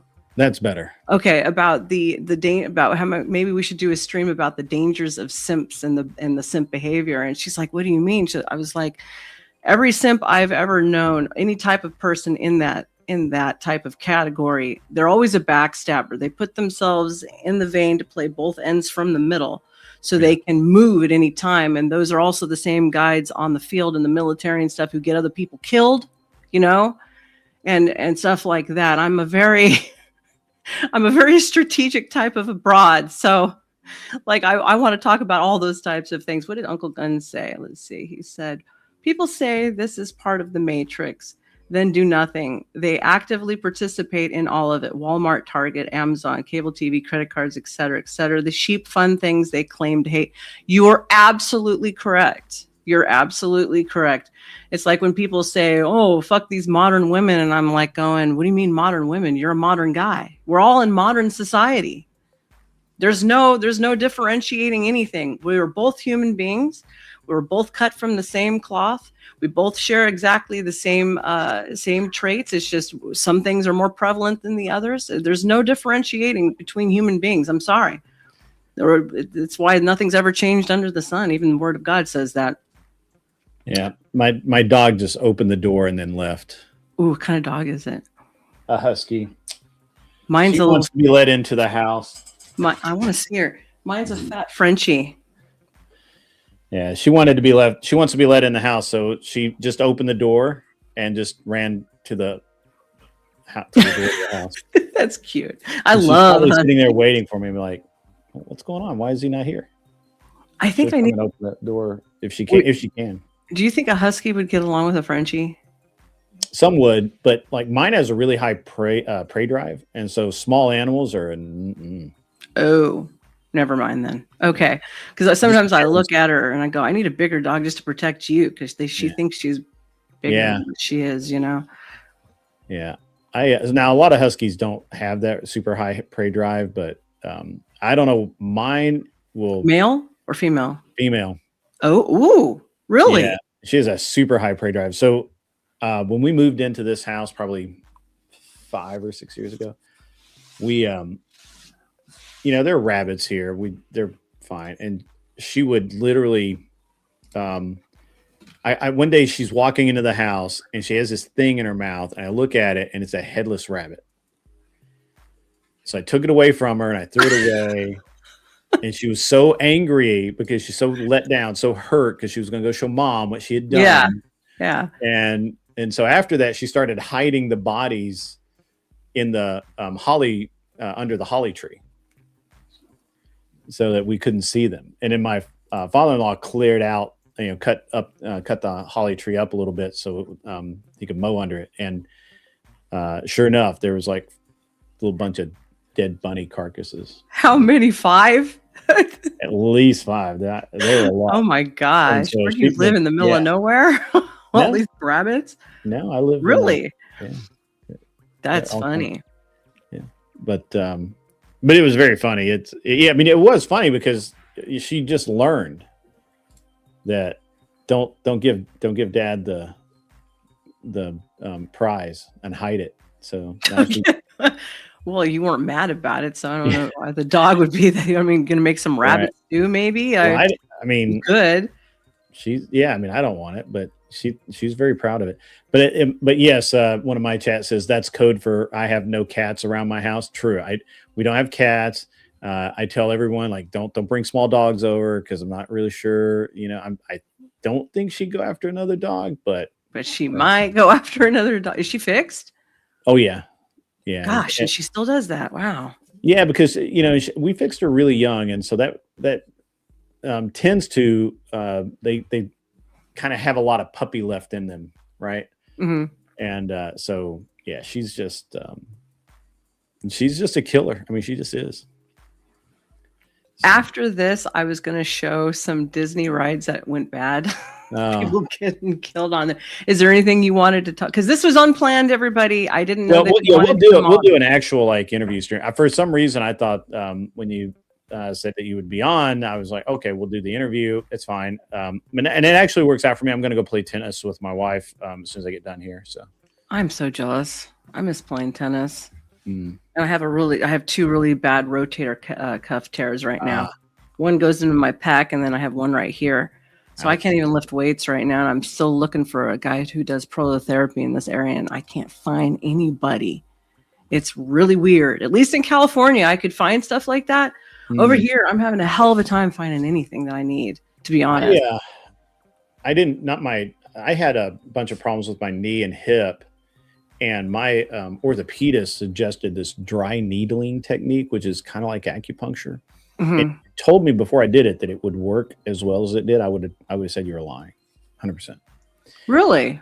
Yeah. And so what happens is that like on, like the way I'd hurt my knee, it wasn't like a tear or anything, but the muscles had been strained, and then I had not allowed them to heal or to relax, and so it was basically just a knot of muscle in my below my knee, ow, in my hip. And so when you would move a certain way or whatever, it felt like you had a torn ligament or something, but they MRI'd everything, nothing's wrong with it.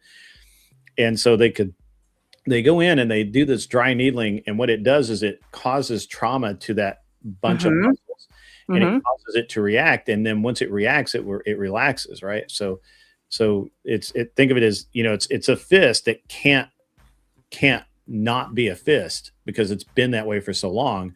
And then you come and poke it with something sharp, and it relaxes, and then it can relax again. So, and at least that's a very crude explanation of it. But honestly, it was incredible how well it worked. Now, obviously, I didn't have a tear or anything. All of that had healed, but I couldn't get down like into a kneeling or a prone position like for shooting and get back up easily. Nice. Yeah, I could not do it. And then once I did that, now I move a lot better, and I was able to start working out and all of that. That's awesome. So that ties into this question because are you familiar with prolotherapy? I know.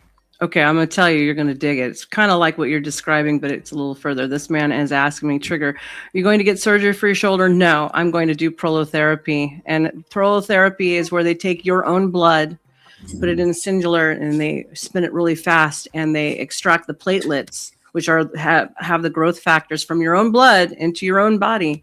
And then they go in with a needle, like what he's describing. They're usually, I've had them, oh, sweet mother of God, have mercy. One needle was this long one time when I was doing my knee, because I did have knee surgery because I blew out my right knee as a professional dancer. But some of the other guys, they'll go about that, like that long. And they go into all the injured areas. They re-injure in between the joints. You can feel it. This is not fun. This is not for the weak or the weak of heart. You will scream if this stuff will bother you at all. This is a high pain threshold. I'll tell you right now. And they go in and they re-injure it and they inject the blood back in. Now, I also did one where they took from my femur, the growth factors from there, the platelets from there. And then I did the first treatment on this shoulder. And oh my goodness, I went from having almost no strength to probably 70% strength back again immediately. I could lay on my right side again. I had no pain, but because I've moved so many times and I did a bunch of stupid stuff and I'm rough, okay, I'm kind of a tomboy, I reopened the tears. So I was supposed to have 3 of those treatments that would have completely healed, but I only did 1 because it was really expensive and it was during COVID. So everything got shut down and then I moved away. So if you ever want to preserve and not have to get surgery where you have to get surgery again, because once you do that, it compromises the area and you have to do more surgery, right? That's part of the grift of doctors. You do this and it can even regrow the cartilage. It can regrow cartilage. It can regrow the stuff in between the discs in your neck. I can't remember that squishy stuff. What is it called? Do you know what it's called? I can't remember the name of the squishy stuff. Sure. No, the stuff between the discs in your spine, the squishy stuff. I can't remember what it's called. I probably could have until you asked me. Sorry. It's all right. It's the really fibrous disc. I can't think of what it's called. But you know what I'm talking about. So yeah. You can even regrow that stuff. The meniscus. Yes, there we go. Thank you. Thank you, people. I appreciate that. Yeah. So that would be very beneficial for all of you who should probably be avoiding surgery. I'm not going to lie, because once you do that, you're going to be doing it again. And this has kept me. It's so easy to hurt yourself, though. Like I tore up both of my shoulders, and my right shoulder, I was able to pretty much fix that. Okay. On your own, or did you? Yeah, just doing a lot of exercises and stuff like that. But I tore it up really well, and then my left shoulder, I really jacked it up, and worse is I kind of just left it alone.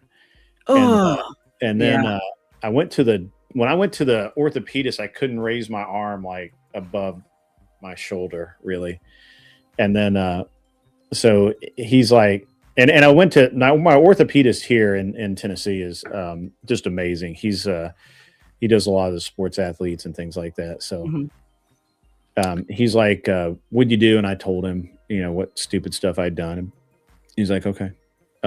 He's like, well, we're going to give you a shot of this, whatever it was. Steroid, probably. Shoulder. Yeah, some sort of steroid. He's like, we're going to give you a shot of something, and then you're going to have to do physical therapy. We'll check back in 8 weeks. And I honestly thought that he was going to schedule a time for the shot, but nope. This nurse comes in with this gigantic freaking needle. Oh yeah, I had the same one in my knee. Because I had what was called frozen shoulder. Oh no, that's even worse. And so he's like, the shot's gonna relax everything, but you've got to do the physical therapy to actually like make it work. And I did. I mean, so I fixed my shoulder in like, I don't know, like 12 weeks or something like that. Like basically, he's like the first like 6 weeks in, he's like, hey, I talked to the physical therapy people. They said they've never seen anybody like attack the physical therapy like you have. I'm like, heck yeah, man. So, and then, so that was, so I've now messed up both shoulders, my left hip and my left knee. And, it was rough.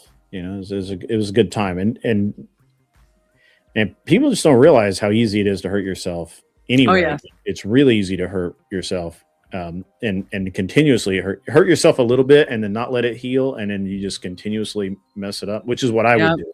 That's what I'm guilty of. Is I never like tore it like all at once. It was just like a little bit here and there, and a little bit here and there, and just being really hard headed and not doing anything about it. But yeah, I don't know. I'm very fortunate to be where I'm at, and just because of the various the access to the various doctors who treat the athlete, other athletes and things like that. So I'm not trying. He's already told me he'd do it. It's just planning it. My doctor, his name is Mark Darrow. He's out of LA. He treats a lot of major athletes and stuff too. I got the best results from him. And so he's going to be coming by along with my other doctor, who's an innovative specialist and anti-aging.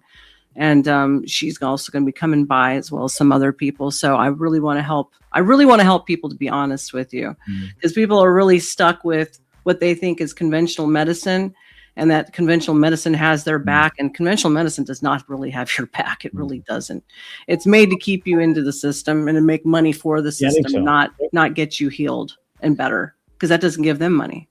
Yeah, but I mean, I think that there's there are people like me that I don't go to doctors really. I don't go to I don't get vaccinated. I don't do a lot of that stuff just because I am who I am.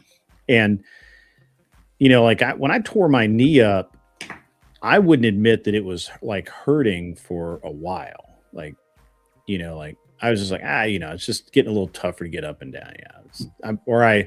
I've been standing all day or whatever the excuse I used was. So when I blew out my right knee it actually was falling off of a ladder, finished it, but I was having problems with it before from being a dancer.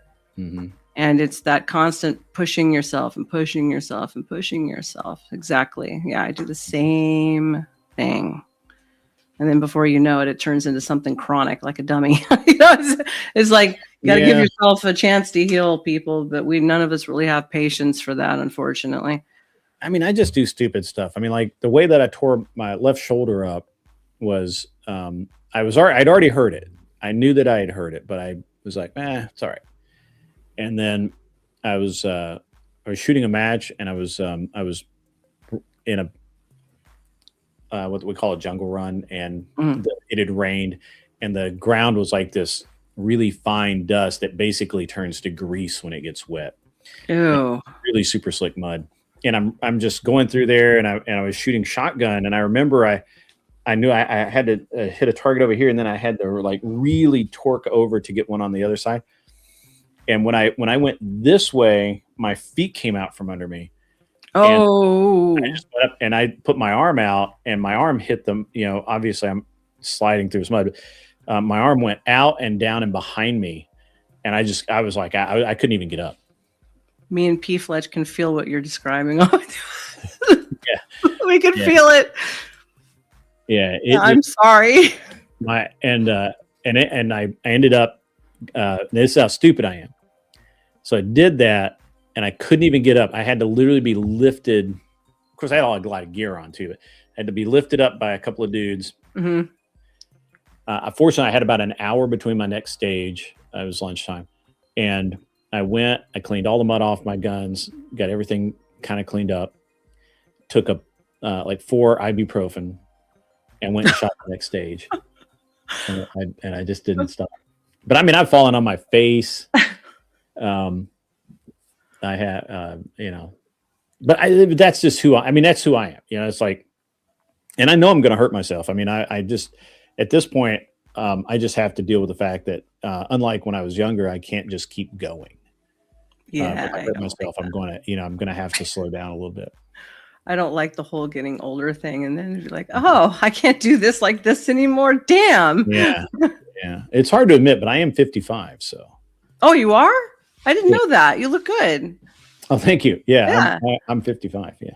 I can't shoot a shotgun right now. I'm very upset about this. I love guns, just so you know. I'm a very gun toting kind of broad. So Okay. Pew pew pew. Let's go, boys.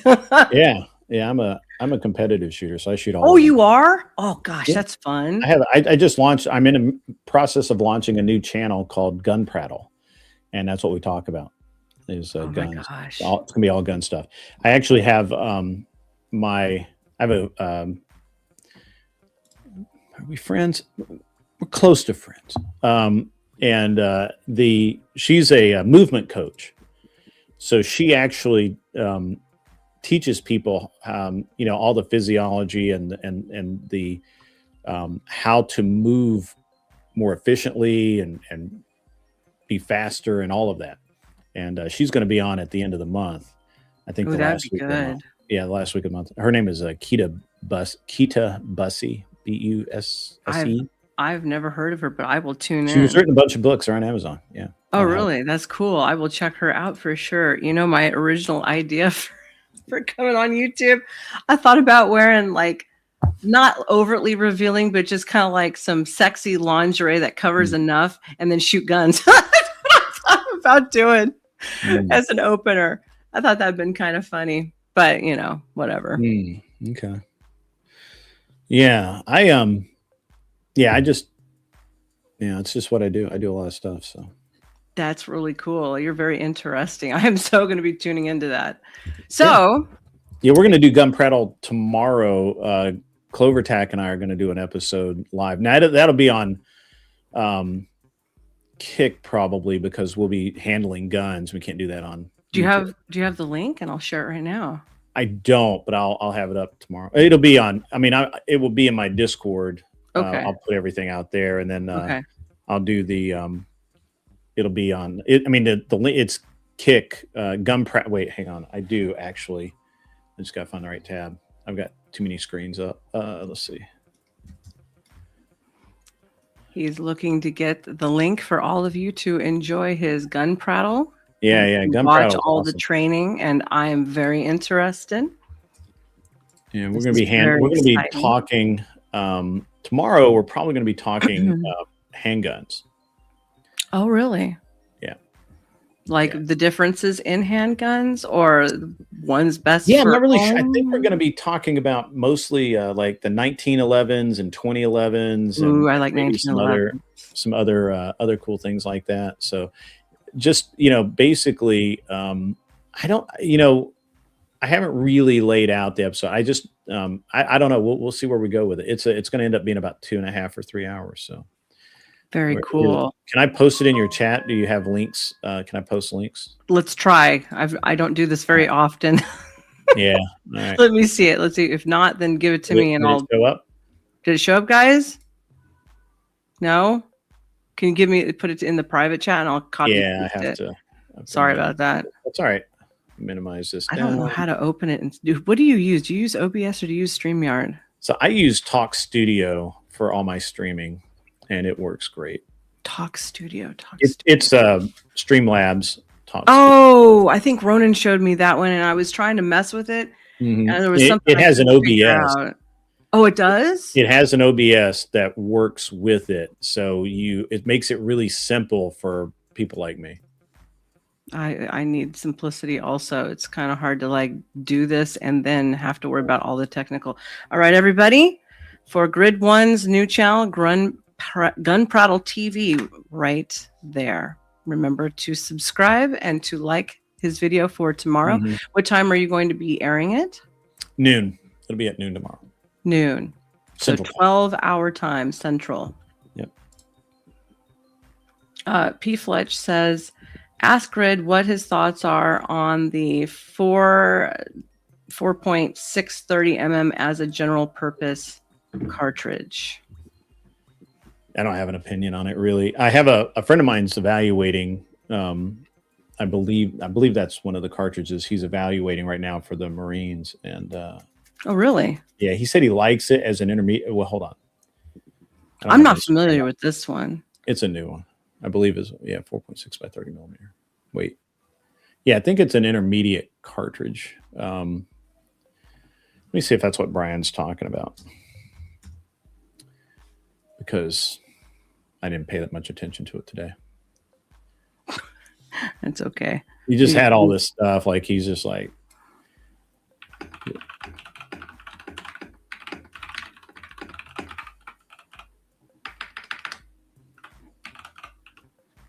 Let's see. He posts too much. I can't find it. I think that's what Brian was talking about today. That he likes the cartridge. He just wishes the gun was different. But he really likes the machine gun version. Yeah, I think is what he said. I don't know. I don't have an opinion on it. So. Triggerman said he subbed. Thank you very much, Triggerman. Awesome. And P. Fletch says it's a PDW cartridge, but PDW CMMG has pistols built. Oh, I haven't messed with it then. I thought he was talking about the new cartridge. So as soon as you mess with it, I'm sure you'll have something to say about it. I don't get into too much new stuff. I say that I have a bunch of guns in different chamberings, but because I'm a competition shooter, almost everything I do is in 9mm as far as pistols and PCCs, like almost everything. I've done some side quests into like 5.7 and some of the other small fast movers, but I just don't care enough about it, and I shoot so much. So I shoot like I'm in the middle of training right now. So, and what that looks like for me is 3 to 4 days a week. I'm on the indoor range or the outdoor range, depending on what I can do. And if I'm shooting, and usually I'll be shooting pistol, and I'll shoot about 250, 300 rounds per day. That I'm. Oh wow! Yeah, so I shoot, and I loaded 700 rounds yesterday. So what is you're using 9mm. So which one are you? Is it like a Springfield? Like what is it? Oh, I have a variety. Currently right now, the two guns that I'm using right now is the Bull SRS-2, which is a 2011. It's a very good gun. The Israelis made it. They know how to make guns that work. And the second one, huh? I think I want one. You want one? They're middle expensive. And then I have the other gun I'm using, and I'm using it mostly right now, is Alpha Foxtrot Romulus, which is another 2011, and they're basically the same gun, just one has a red dot and one has iron sights. Okay. And then I have several 2011 pattern guns, so I use those mostly for competition. But I have Glocks, and I have a Glock. Pretty much have every. I pretty much have every handgun that I can shoot 3-gun with or USPSA with. I have a CZ P09. I have a CZ P10C. I just all of them. I have all of them. 2011 Boomer Spotted. I'm like trying to look up which ones, how much. Oh, okay, so they start around 1,000-ish. Yeah, that would for like a Prodigy or something. It's probably right around 1,000. So they look pretty similar to a 1911. Yeah, it's a double stack 1911, but it's a modular. So the frame is really, so you can change out the grip module. You can get a metal one. You can get polymer ones. You can have aluminum, steel, whatever. And then the frame is just the frame is really small. And then they're different. You can also get them to where they have different top ends. So the Romulus was actually on sale recently for like $1,600. Which is a steal of a deal.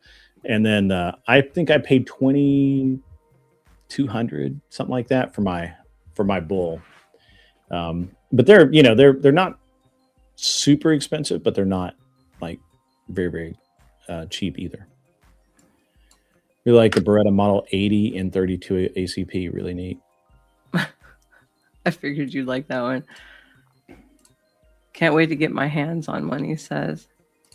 And then Gun says, if you can't shoot a stock out of the box gun in the B zone at 25 yards, buying an expensive custom race gun isn't going to help you. I will agree with that. I'm actually a pretty damn good shot. I would love to practice and then try competitions, to be honest with you. I would love it. I love that type of stuff. I'm very competitive. Yeah. So we have this thing where there's a lot of people who say some very similar things, and then they come out and they are dead ass last. So it's the same, I would need to be trained, of course. So, well, it's like anything else, right? Like there's a reason the equipment works, right? And that's why, and there's a reason why literally all current generation carry guns look like 10 years ago competition guns, because they just work. They work in the rain, they work in the mud, they have to work, because we've spent thousands of dollars to get somewhere. If the gun doesn't work, we wasted all that. So yes. So I there's this mantra amongst the FUDs that, all they need is a Glock with iron sights. And I'm like, well, that's the dumbest thing I've ever heard in my life. Yeah. Will it work? Absolutely.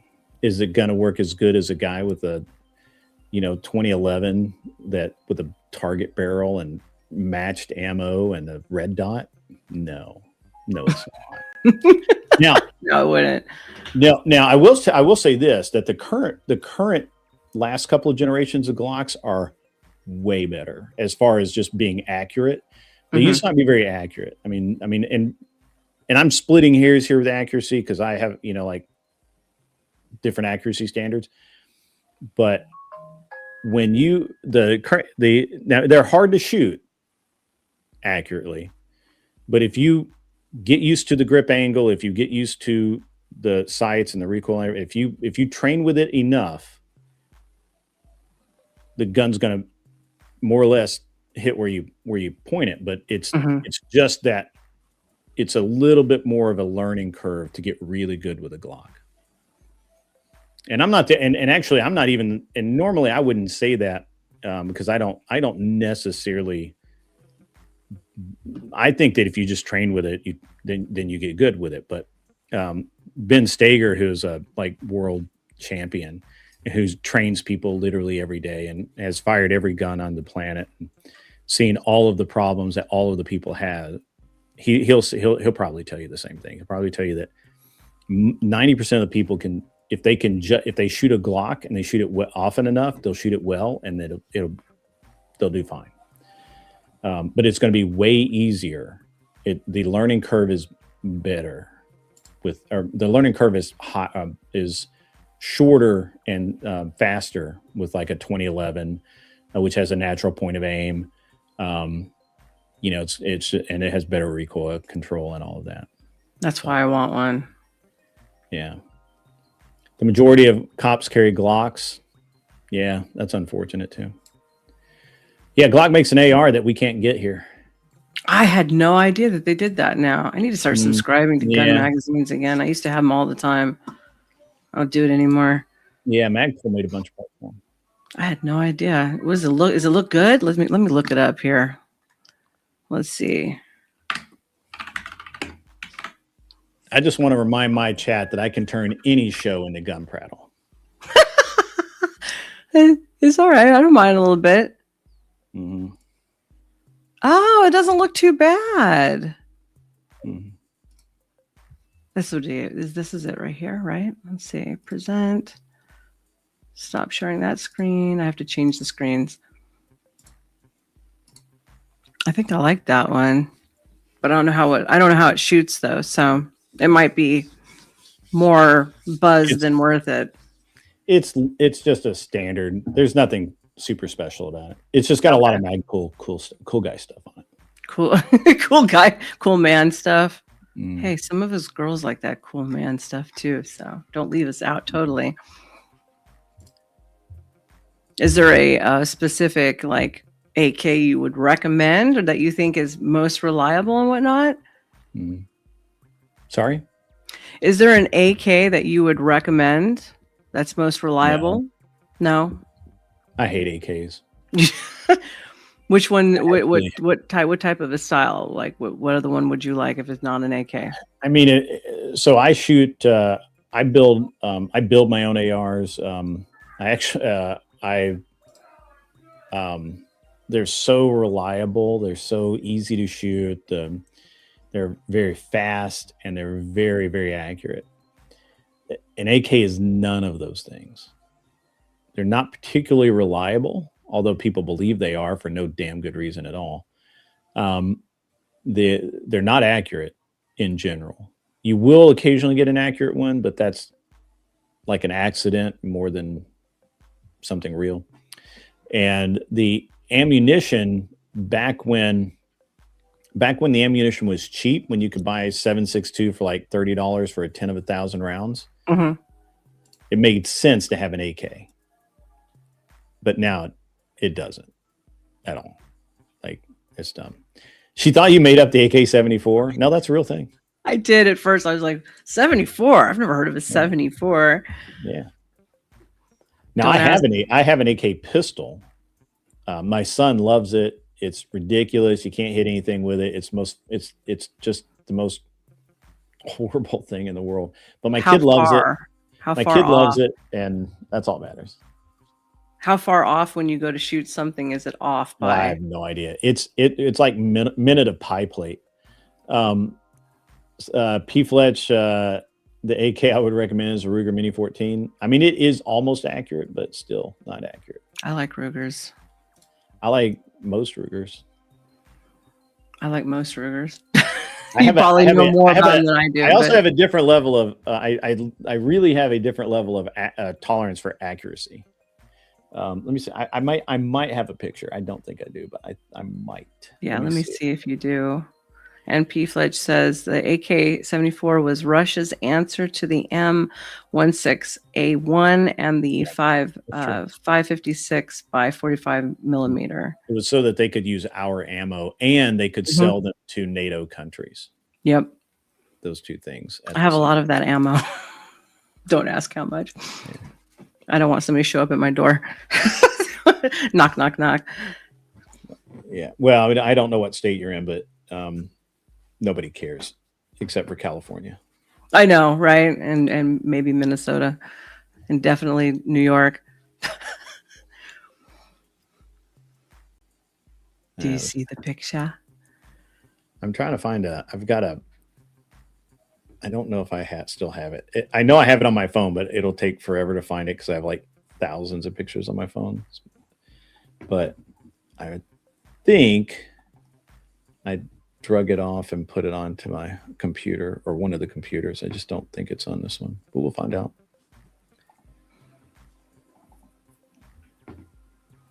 No, that's all right. We'll show it next time. Are we going to do this again next time? We'll do it properly.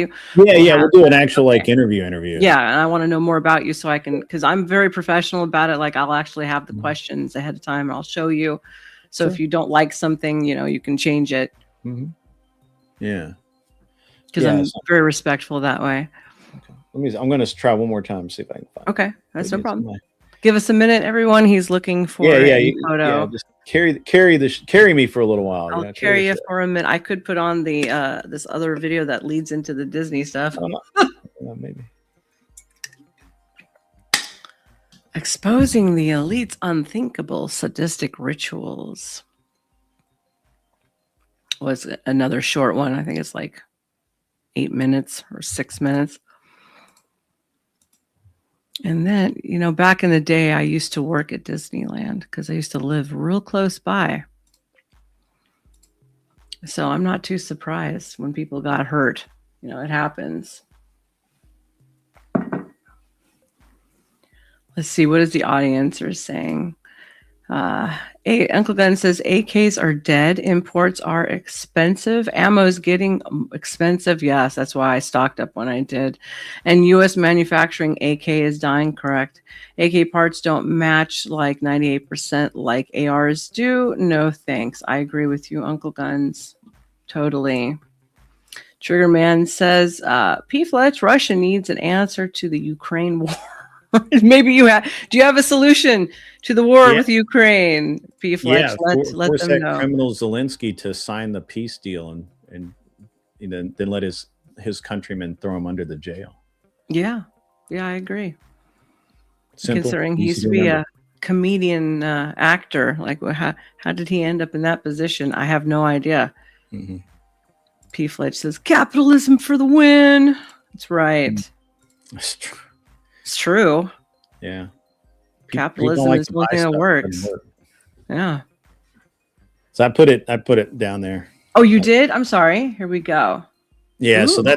that's 10 rounds. There are 8 that's a 3-inch circle at 100 yards. It's 8 rounds in the center or the one hole. Mhm. And those 2 it's 1 click right and then 1 click, a click back to center and then another click left to check. Then I was checking my scope adjustments.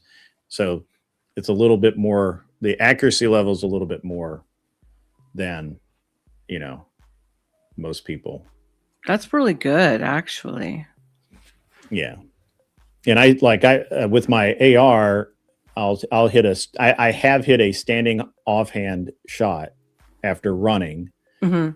right at 500 yards. That's an IPSC sized target. So basically a man's chest, Mhm. at 500 yards, standing offhand. I hit first round hit. Damn. I've also hit at 670 yards from an exceptionally rickety position. First round hit at 670 with my AR. Wow. You are very good. Yeah, I'm excited to see you. Are you going to show the competitions too when you do it? Yeah, we'll be doing some of that. Yeah. Yeah, that's going to be exciting. That'd be fun to watch. But it's just the difference in you don't have to leave it up there if you don't want to. It's okay. It's okay. Until we're done with the subject, we're going to leave it there. Yeah. Yeah. All right. But it's just, so when I talk about so my pistol drills, for example, this is where people it's so weird. You'll have people that go to the range and they think they're doing really good because they can put a bunch of shots in an area this big. Mm-hmm. I go and I start at 6 or 7 yards depending, and I will do so I put 1 inch. I don't have any here, but 1 inch, either inch and a half or 2 inch, what they call shooting C's that look just like that's a 3-inch one, but the ones that the next size down from that, I'll put those out at 7 yards and I'll shoot those with my pistol. And the idea is I'll load 6 rounds in my pistol and I will shoot them to, and I want all 6 at 7 yards in that 2 inches. Oh, wow. And then what I do is I move to I put 6 in, and as I move across, I increase the speed. Mm-hmm. So at first it's like bang, bang, bang, bang, bang, bang, and the next will be bang, bang, bang, bang, and then bang, bang, bang, bang, and then so, and I'm trying to keep them all in that 2-inch circle, which is hard. And if it misses, it either needs to be like a really close miss where it's just like, man, it could be just could just been lazy, whatever. It either needs to be a really, really close miss, or I need to understand why I did it. Like I was going a little bit fast, or I got a little too fast and I didn't let the gun settle, or whatever. Like I need to understand why I made that bad shot. And so, and then I'll move out to from 7 to 10 yards. And at 10 yards, I move up to the 3-inch disc, just like this one, except I'm shooting 9mm at it, which is a bigger projectile. And I'll do the same thing. 6 rounds in the gun, shoot those. I want all the rounds. And I keep doing that out to about 15 yards. And still, 3 inches is what my standard is. And then I move out to 20 yards and I want to put I do 6 or 8 rounds. Just, I get lazy when I start counting, when I get out that far. But at 20 yards, I want to hit all A zone hits at 20 yards, which is about, I don't have anything, but it's, it's not big. It's not big. So No, that's tiny. And like, what if you and stumbled 20 or yards, something, you know? yeah, 20 yards is it's rough, you know, it's and that's and I just practice that over and over because I might, you know, in a match I might shoot a 3x3 piece of steel at 7 yards. Mhm. You know, and I'll have to do it while running or after having run or moving or whatever. So then I guess that means you have to stay in shape too, huh? Yeah, I mean, I've lost 40 pounds this year. Oh, right on.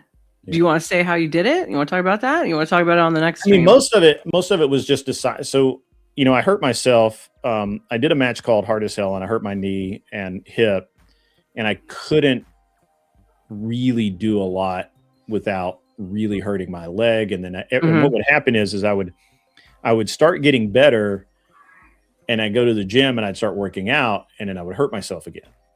And then I'd have to take another 4 to 6 weeks off. And you know, every time you do that, you gain a little weight, you gain a little more weight. You know, I went from like 210 to 230, 230 to 240. And eventually I was at 240. When I came back from Alaska, I was 243. And I was like, all right, that's it. And you know, my hip and knee were healed.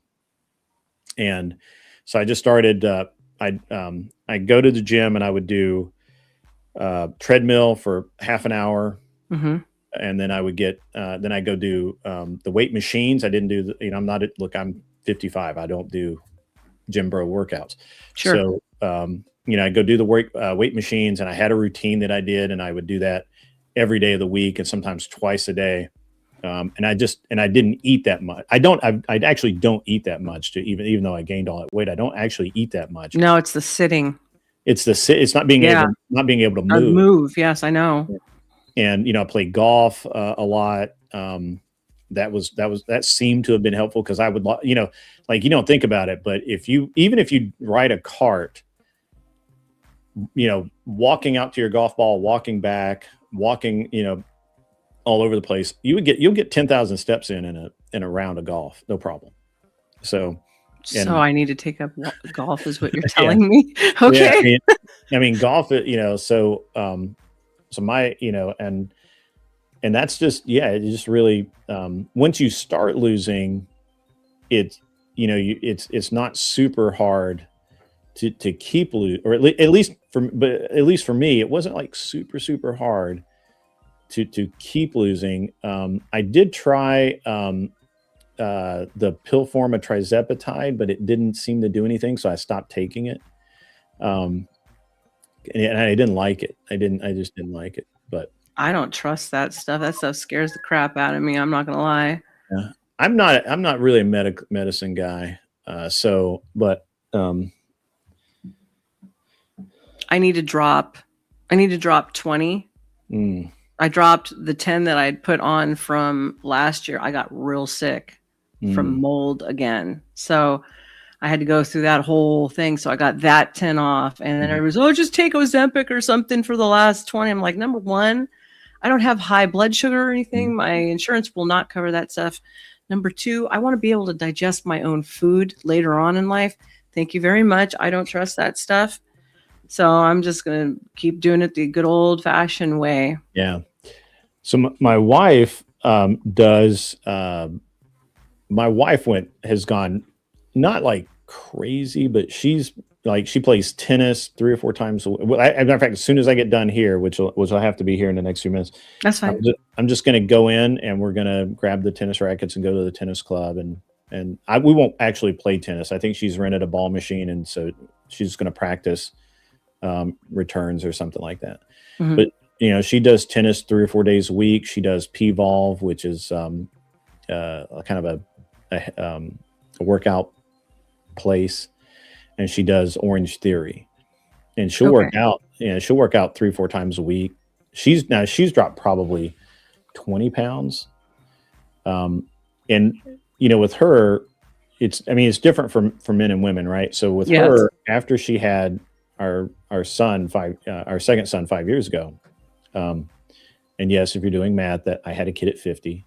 Nothing wrong with that, right? That's I don't see anything wrong with that. Yeah, I mean, kind of proud of it, honestly. So Congratulations. But you know, my wife, with our first son, of course, that was 15 years ago. She had no problem. The weight just gone. The second one, not so much. Not so much. I know. And been there. Yeah, the second one, you know, our second, she also has, you know, she has a high risk for gestational diabetes, so that kind of plays into it and all that. And so basically, she just wasn't really. She didn't gain a ton of weight, but the weight she did gain, she just Can't not get it off. Yeah, it's a pain in the ass. Your Yeah. hormones are all messed up. It's all hormonal. Yeah. And it takes 2 years. Most people don't realize it takes 2 years for a woman's body to fully go through that. And if she's still breastfeeding like I was, no, it's longer. Yeah, so she last year she made the decision that, hey, you know, was going to start working out, started eating, you know, and so she started eating, and we both, you know, I go in and out of keto pretty easily because I don't eat a ton of carbs anyway. But she, you know, she eats very few carbs. She's not like she's not doing keto or anything, but she just doesn't eat a ton of carbs. So her diet hasn't really changed that much, but it's moving around. Working out. Yeah, it's all the working out. It's all the tennis. It's, you know, we go on walks in the evenings when I'm not doing this, and so I fidget, like even right now, like I'm bound, you know, my knees, my knee. That's what I'm doing. I do the same thing. Yeah. You know, it's so it's I fidget a lot. So I was actually really surprised I gained the weight that I did. But then when I look back on it, it was kind of gonna happen just because I couldn't move around. Right. Like, and so, but once I could, I could have started a little earlier, but you know, it's fine. And it's okay. You're doing it now, you know? Yeah. And there's, you know, it's funny because you start doing things like, you know, like I started riding my motorcycles instead of taking the car all the time, and just, you know, now, and I have sport bikes and small bikes, and so they require a lot more physical input than like a Harley or something. So I really, you know, that is, it's not a workout per se, but I'm not just sitting there in my car just rolling along, right? So I don't know. I think every little bit that you do is it. And I never even really was like, oh, you know, I want to drop 5 pounds this week, you know, or something like that. I was never that. I was just like, I have a goal, right? I set my original goal was I wanted to be 205, and I passed that. Now my goal is like 195. I'd like to be 195. May I ask how tall you are? I'm like 5'10". Oh yeah, that's a good weight for you. Yeah. What were you in your teen years? 175? 180, 185. I was about to say, my old man who was born in 1928, who raised me, he did some boxing and stuff like that. And he said, the older you get as a man, you want to be the closest to your weight when you were a teenager, senior year, first, you know, between 18 and 22, you want to be as close to that weight as you were possible because it's easier on your circulatory. So I would definitely say, yeah, you're on the right track for that, for sure. Yeah, I'm pretty happy overall with it. So, but everybody's like, hey, you've lost so much weight. You can, and actually they're right. You can look at the thumbnails I had from when I started 2 years ago versus today, and you can actually see a difference in my face. So that's cool. Yeah, I could tell from the first time I met you, like last year till now. Yeah, I totally remember because that's when Trippy and stuff was going on your show. Uncle Gunn says Ozempic. I like Trippy. Yeah. You guys should do more stuff together. Ozempic and the others mimics effects of Gila monster venom. Oh, yes, that's right. Gila monster venom. The FDA doesn't know exactly how I think how it works. I think, yeah. I Can't don't know if explain that's how it true does. anymore, Glad but human lab rats are lining up Yeah. to test it. Yeah, he's right. That's true. I I don't know actually if had a they- video on that. I think that they and I don't keep up on this stuff, so I could be wrong, but the Ozempic came out as a diabetic and a antidepressant drug. So it's supposed to make crazy ladies not be crazy all the time. Oh, that's cool. So And then hopefully it didn't work. With that. crazy. Failed. Remember the Ozempic? Yes, I do. Happy? Uh-huh. Yeah, right. Yeah. It's supposed to make you happy, but it didn't really do that. I mean, it kind of did, but it did. I mean, it didn't actually succeed really the way they wanted it to. So but what it did do, it made them happy because they dropped a bunch of weight. Yeah. So, Be leery of the government pushing anything saying this is your solution to all things, Well, and you get you a happy pill. Sure. Yeah. It was an interesting. I was only interested because of the psychological aspects of that. Sunshine in a vial. Yeah. Yep. Sunshine in a vial. Yeah. It's supposed to be an antidepressant so that the likelihood of suicide was less. Well, just get outside in the sunshine and sweat and don't eat everything under the sun. Stay away from processed foods and you'll be doing just fine. Mm-hmm. I mean, I gave up soda in my early 20s and I never looked back. And like, if you try to get me to drink all that weird stuff, I'm just like, oh my God, I can taste every chemical in the world in this thing. I don't know how people can drink this crap anymore. It doesn't even taste normal. Like I'm doing a whole very little carb thing these days. So I shall be coming around to in the next probably 3 to 4 weeks. You'll be seeing a big difference again. So, and I'm doing a detox from the mold out of my blood and all that crap. So it's not easy.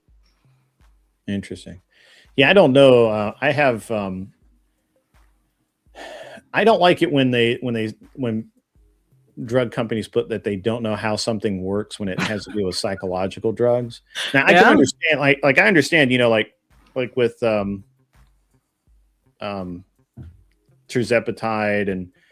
and the whatever that is, Ozempic and whatever, all these semaglutides. I understand. We understand how that works through the diabetic system and how how it makes the body react. It's the mind part that bothered me the whole time about that stuff. Is they never actually were honest about that they were selling this drug to be an antidepressant, but it never acted as an antidepressant. Like that was something that just wasn't part of what it did. It's Interesting. crazy. I mean, I guess it kind of does because it balances out your blood sugar and stuff, and it regulates something. I don't know. I'm not a doctor, but it always annoys me when they start talking about how it's supposed to help your brain, right? Yeah. And then they say, "Well, we don't know how it works." We just... Yeah, they're not supposed to be pushing products on right. people without knowing how things work, but that kind of goes along with some of those vaccines too, though, now doesn't it? Yeah, I'm more okay with them saying that hey, this works for diabetics and for people who want to lose weight because it regulates these specific whatever, right? I'm okay. Okay, that's good. Science, fine, good with that. It's the mental stuff that I was really annoyed with them because it never did any of the things that they said it did. It's just, I mean, it did regulate blood sugar. I mean, I guess if your problem is that your blood sugar is all over the place, then sure, then it made you less depressed. It made you less whatever. Yeah. Mm-hmm. If that was the case, then sure, but why not just say that? Right? Or why not just say, hey, it regulates your, I guess you can't charge a bunch of money for it if all it does is regulate your blood sugar. Pretty much. And with hopefully all the transparency with RFK will happen with some of that stuff. So we'll see. You know, Yeah, I the don't. ball's rolling, but we'll see. You know, I'm kind of a hard nut to crack and to sell things to. I've seen too Our much, medical, you know? and I could do a whole show just on our the way our drug system works. Like other countries, for example, you know, they won't sell stuff that we buy. That's right. And stuff that they sell we can't get because it's not profitable for somebody, or the FDA doesn't have enough tests or whatever. And it's very strange, right? Yep. That goes like with what Trigger Man is saying, Americans eat too much sugar. Yes, we do. And it's also in everything, and it's reclassified and relabeled as other things than what it really is, which helps the whole addiction issue also. Mm-hmm. So people have to get back to the fundamentals of meat, vegetables, and some type of a healthy starch, honestly. Rice, you know, some type of a bean, or einkorn bread or something. Like I used to bake bread. I'm getting back into that too, because I'm not allowed to have normal pasta in America anymore. So fun being Mediterranean and pasta. I'm sorry. No, it's okay. Parrots, fast food has sugar in it. I mean, there's literally sugar in Everything. McDonald's hamburgers. There is. Yeah. If you got ketchup in Europe, it's not sweet. It's full of sugar in America. Yeah, the bread has sugar. Everything has sugar. Not mustard. No, not mustard. That's why I eat mustard. Yeah. Grey Poupon. Remember the old Grey Poupon commercials? It's Grey Poupon. Yeah. So it's just an interesting thing, right? Like I don't know. Bread and fast foods full of sugar. You know, you're better off, honestly, eating McDonald's land fries, I think, than McDonald's land hamburgers. Now, if you see how they make the fries, you might change your mind, sir. It's pretty bad. It's bad. Nothing lives in 250-degree grease. No, it doesn't. And we don't even. They used to cook all of our French fries in American tallow. They don't do that anymore either. Steak and Shake does. Oil. Oh, they do? Steak and Shake? Is there a Steak and Shake in Texas? I don't know. I don't think I've seen one. I think I've seen them in California. Shake has a big, huge publicity campaign here in Nashville, the area right now, about their fries fried in tallow. Oh, you're where I want to be. You're in Tennessee. I am in That's where I wanted to go. Yeah, Tennessee's where it's at.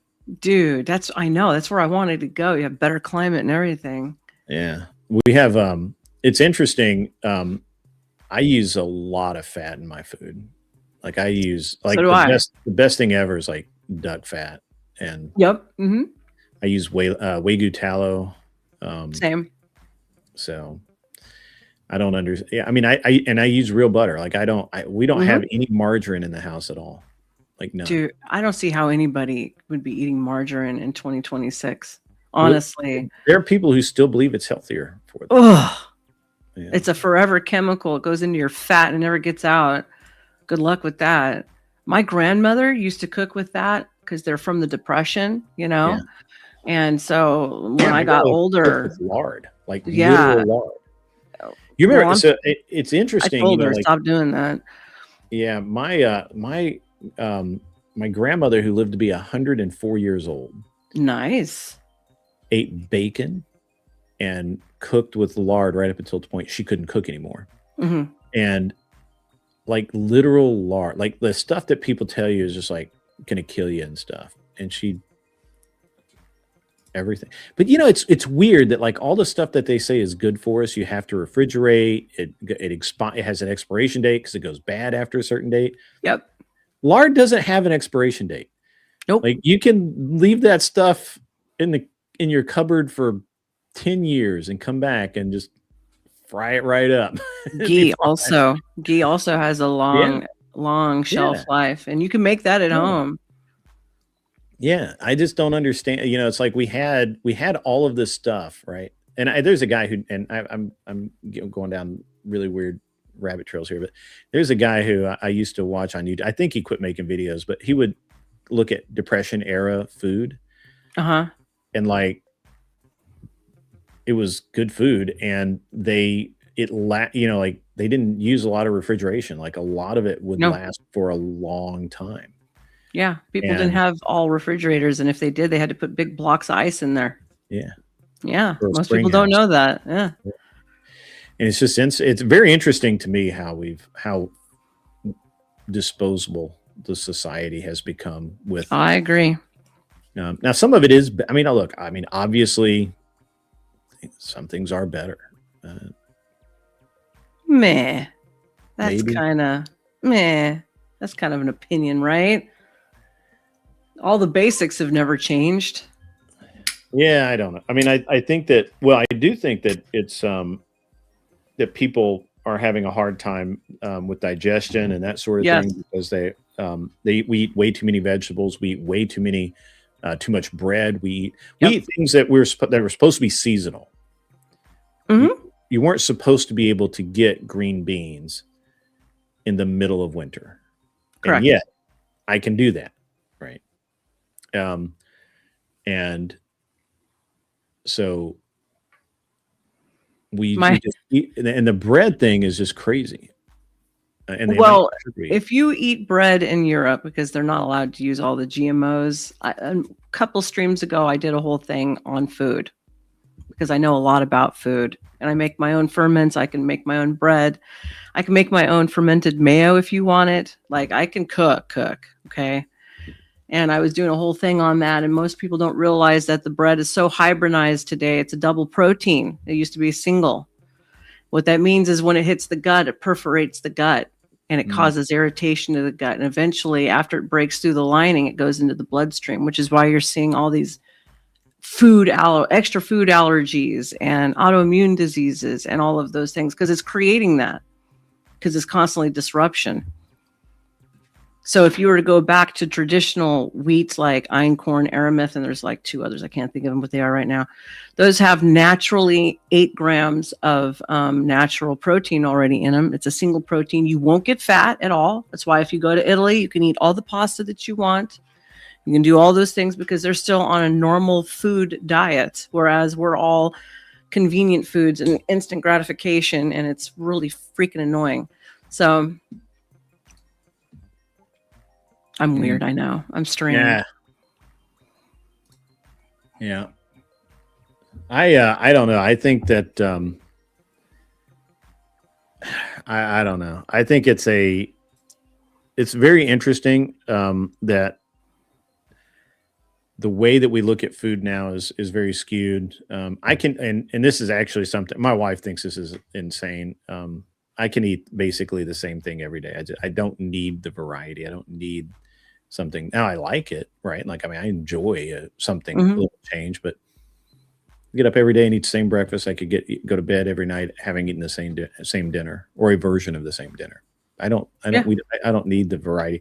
And I think what we do is we create a situation where we become very picky and we become very Probably. That sounds about right, because we've got all these choices and it's like, oh, I want this now. Oh, I want that now. And, and you overeat because you want some of all of it. Right. Yeah. So. And your stomach is only the size of your palm of your hand. So, you eat more than this, you're eating too much, really. And then you make your stomach get bigger. So, yeah, absolutely. Yeah. Well, I've got to go. Play tennis with my wife. Figured. So, yeah, I mean, my phone's been kind of beeping. But that's well, thank you for showing up and going so your wife isn't upset. And thank you for stopping by. We're going to do this again. Sure. More thoroughly. This was completely unplanned. So, yeah, I'm glad to have you. You're an interesting fellow. You've got me on Discord, so you can just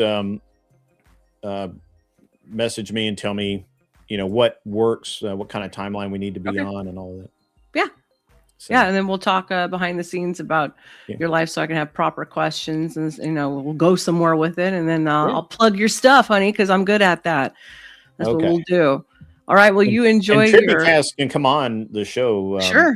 Whenever I have guests or whatever. I don't know when he's around, so I don't go looking for him or anything. Okay. Well, he's watching. He's heard, I'm sure. And if not, then I will definitely make sure that he knows. Cool. All right. Well, have a great rest of your night. You too, honey. All right. Bye. Bye. Well, that was fun.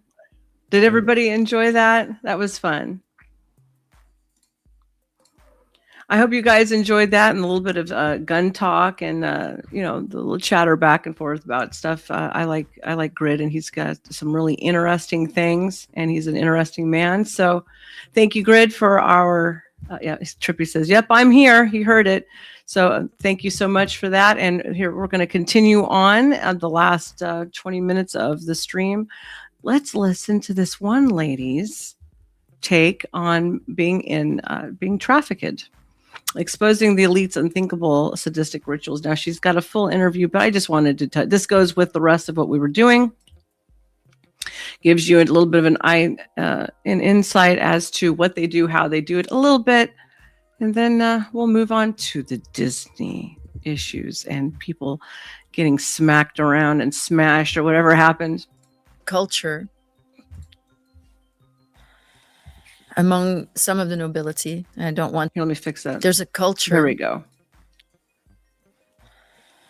Among some of the nobility. I don't want to, you know, it's never everybody, you know, it's a few people, but they make such a negative impact that there's a few of those people in a culture where child abuse is normalized and where extreme things happen. And so there were certain very sadistic members of the nobility. And in those first years, sometimes I was also given to those people. So I was not involved in any type of religious ritual in the first years. And that's, I think, primarily because that minister who started out as a butcher and was basically became. We were, Paro, we were talking last night, and I was saying I wanted to do an interview and stuff with him. And he mistook thinking that I wanted to do it tonight, and I wasn't ready. It's okay, though. Not a big deal. Just a slight adjustment. Came from the middle class and worked his way up, was himself not a believing Satanist at all. But at age 9, so now 1972, there was the Bilderberg meeting in Belgium, and that was great for the people in the network, or I call it a club at the time, you know, it was a club with levels. So the children were sort of the ultimate level and were mostly used for blackmail. But then there were powerful people with very sadistic desires that were then also taken care of, you know, and it linked to the royalty as well. So meaning the nobility, certain people in the nobility. So the culture was one where, yeah, really child abuse is normalized and anything goes. So it's similar to the Satanists. They do the same things, but it wasn't, I didn't feel that there was any, or I didn't experience anything religious up until when I was 9. And there was a ritual that was set up to please one of the people that was coming to Belgium for the Bilderberg meeting. And so for this American billionaire, they staged. American billionaire. See? The delicacies.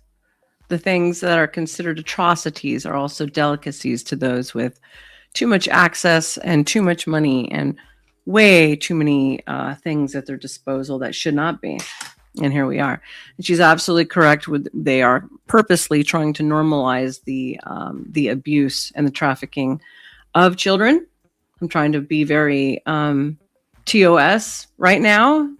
I can't speak as frankly as I would. Maybe I should start also dual streaming. I don't know. Can I say more of what I want on Kick? Maybe I'll start doing that for those things. But until then, I'm going to be doing TOS. So, which is kind of goes back to the whole, you know, predators aren't afraid of what's going on anymore. And that shouldn't be an issue. There should be a wood chipper on every street corner at this point. Thank you. A satanic ritual. And that had the elements of Satanism with everybody wearing black robes and, you know, and hoods. And it was, it took place in below a cathedral, in the basement of a cathedral. It seemed. I could be wrong, but she looks very kind of almost American Indian, doesn't she? This is very hard for her to talk about. I feel bad for this lady. Let me get my 4 eyes on. that was sort of the reverse of what was happening upstairs. And so there wasn't a very old altar, a black altar, and there was a pentagram, and there were all the elements were there. And 2 children were given to this billionaire, and there was a little boy with me. Horrible. That I was 9 and he was 7, and he was a little bit slow. He was a little bit mentally handicapped, and so I'm sorry. I felt very protective of him, and he was killed in front of you. Yes, I was. In fact, there were 2 children. One was to be sacrificed, and the other one was to be raped by that billionaire, by the special guest. And so I was raped. No TOS on that but word, I was also huh? forced to watch. Ugh, that poor baby. I'm so sorry you went through that. I mean, I can't even imagine what that must have felt like for a 9-year-old girl. Yeah. I wanted you guys to see, in contrast of, we want to talk about Diddy parties. We want to make jokes about all that stuff. But this is the reality that's going on. Your politicians are participating in it. All of your officials your main officials are participating in this type of shit. This is the contrast. This is the part of the reality that people don't actually want to go into. It's something I can't, it's just, I felt so protective of that little boy. So it was so complex for me because I already knew him from the network. I already felt so protective because his innocence was just shining through. And at that time, I felt so much that my innocence was lost. And I felt so old compared to him. And I loved his innocence, and I wanted to protect him. And also because he was special, that maybe it was so pitiful because he was crying so hard. So there was nothing to... I don't believe she goes into exactly where this happened, because if she was to do that, it would... start, locations, to dampen, or to minimize what was happening in front of me. And it's just, a lot of very horrible things happened, but I just have, it's been so hard. It's really hard for those of us who have empathy or compassion to imagine that not just one person, but a group of people can get together and do this. When do they even first say to one another, we're going to do this? What do you think? Because most people would scream and call the police or something. How do they even... I don't even know where to start with this. It's so horrifying. Yeah. And that's the special club. So the Minister of National Defense... first there's the corruption and the greed, and then beyond that, there's, the people who didn't say no when they were confronted with a 6-year-old child. Mm-hmm. They were already triaged by just babies, the minister, just to make sure that they were not going to say no, because I never had anybody saying no, and I was always stunned that they were going to not say, my goodness, this is a little girl, this is a child, I'm not doing this. So they were clearly pedophiles. And in the system, to be a pedophile, you have to be very cut off, right? You can't, nobody healthy would think that a child would be used for sex. That is completely crazy. That is really sick. And disgusting. So there it begins. That requires you to be completely sick. And then that sickness. I think she said at that time it was someplace in Europe. I don't recall her actually giving the location. Did you guys catch that? I don't recall her saying in the United States. Those, in my experience, those who needed the power, they were pulled into the system, which then becomes completely psychopathic at the top levels. Anyway. Where were your parents in this? So, as I said, my mother was mentally ill. Yeah. My stepfather was extremely absent, and it's in my book. I mean, I tried to tell him once when I was a child, and then he didn't believe me. where were they getting hold of you, the elites? So my mother actually had a contact person who didn't live so far. She was a countess.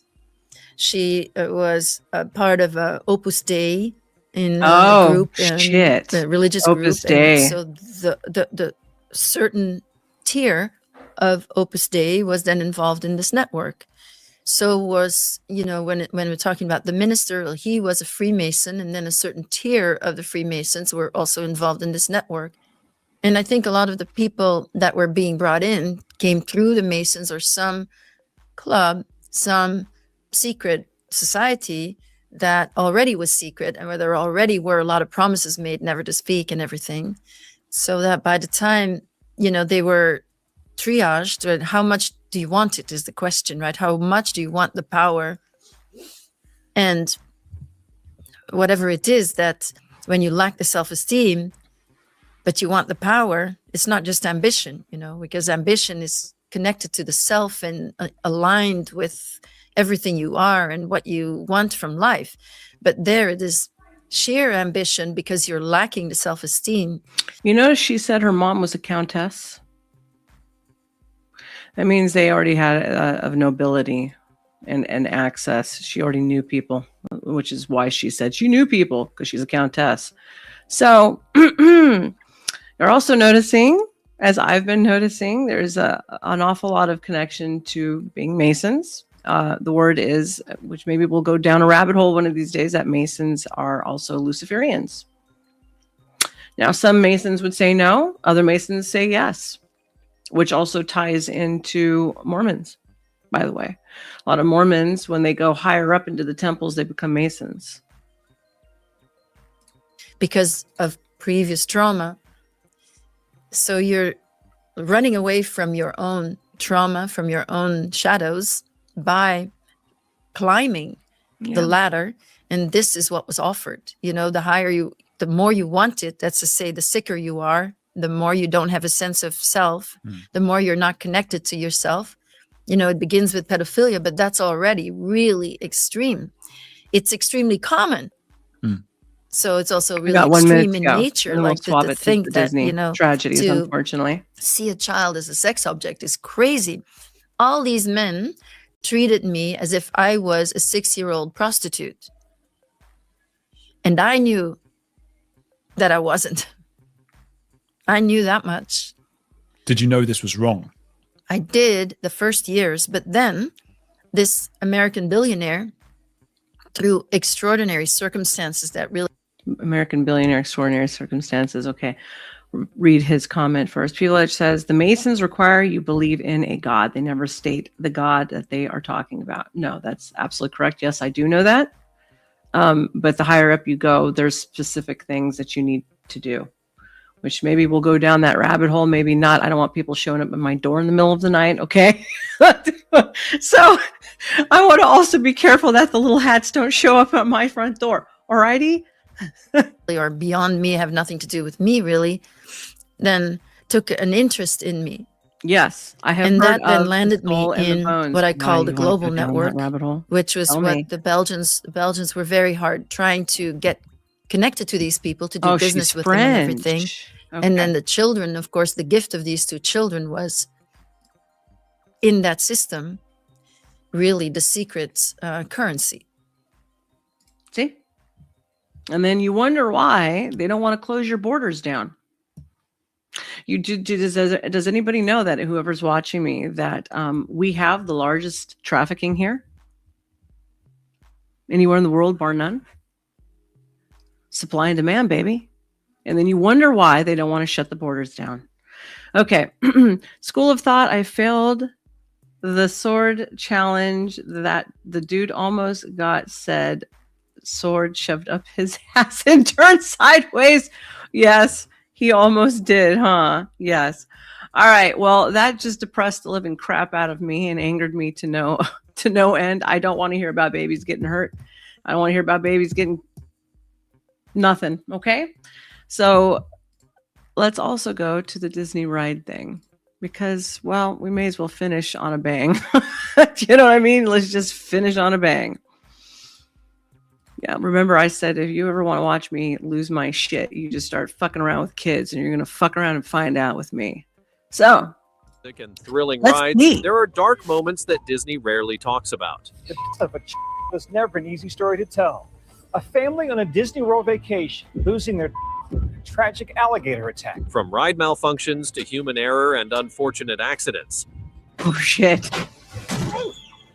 Some guests have lost their lives inside the parks. And it is here where the crash occurs. These stories are not just urban legends, they're real. Oh they're shit, chilling. did you see that? Did you guys see that person get flopped off of that ride and get bounced off of that other object below it? Holy shit. In this video, we explore the Disney rides that have claimed lives, revealing the hidden dangers behind the fantasy.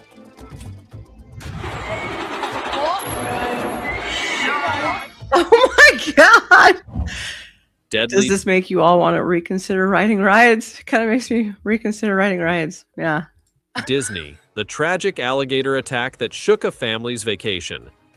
What seemed like a peaceful family vacation at Disney's Grand Floridian Resort turned into a nightmare no one saw coming. In June of 2016, the Graves family was enjoying a peaceful vacation at Disney's Grand Floridian Resort, nestled by Bay Lake. As the sun began to set, the parents relaxed near the water, while their children, 9-year-old Ella and 2-year-old Christian, played nearby. Out of nowhere, a wild alligator emerged from the lake and dragged young Christian into the water. Panicked, the parents rushed to save their son, but it was too late. Despite immediate rescue attempts, Christian's body was found the next day. I'm trying to find a different The family was view. left devastated, their There we dream go. vacation shattered in an instant. Disney, in the aftermath of the attack, claimed it had no control over the wild alligators that roamed the property. Shockingly, there had been no warning signs in the area at the time of the attack. Only after Christian's death did Disney post signs saying, "No swimming and beware of alligator." This tragic incident is just one of many deaths.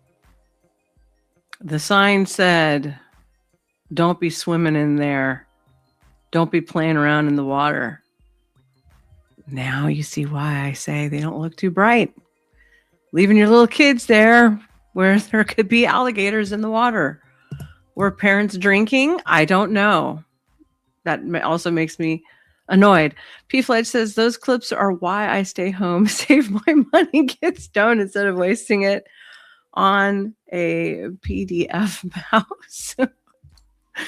It's tied to Disney parks. Since opening in 1955, Disneyland has officially recorded at least 55 deaths, not counting incidents like alligator attacks or mysterious diseases see like all that brain-eating green amoebas. algae on that Some poor even alligator? believe the real death toll could be much higher. Yet Disney often distances itself from responsibility, attributing these tragedies to isolated accidents. Despite these dark moments, millions... Well, there's a certain amount of risk that goes with everything, right?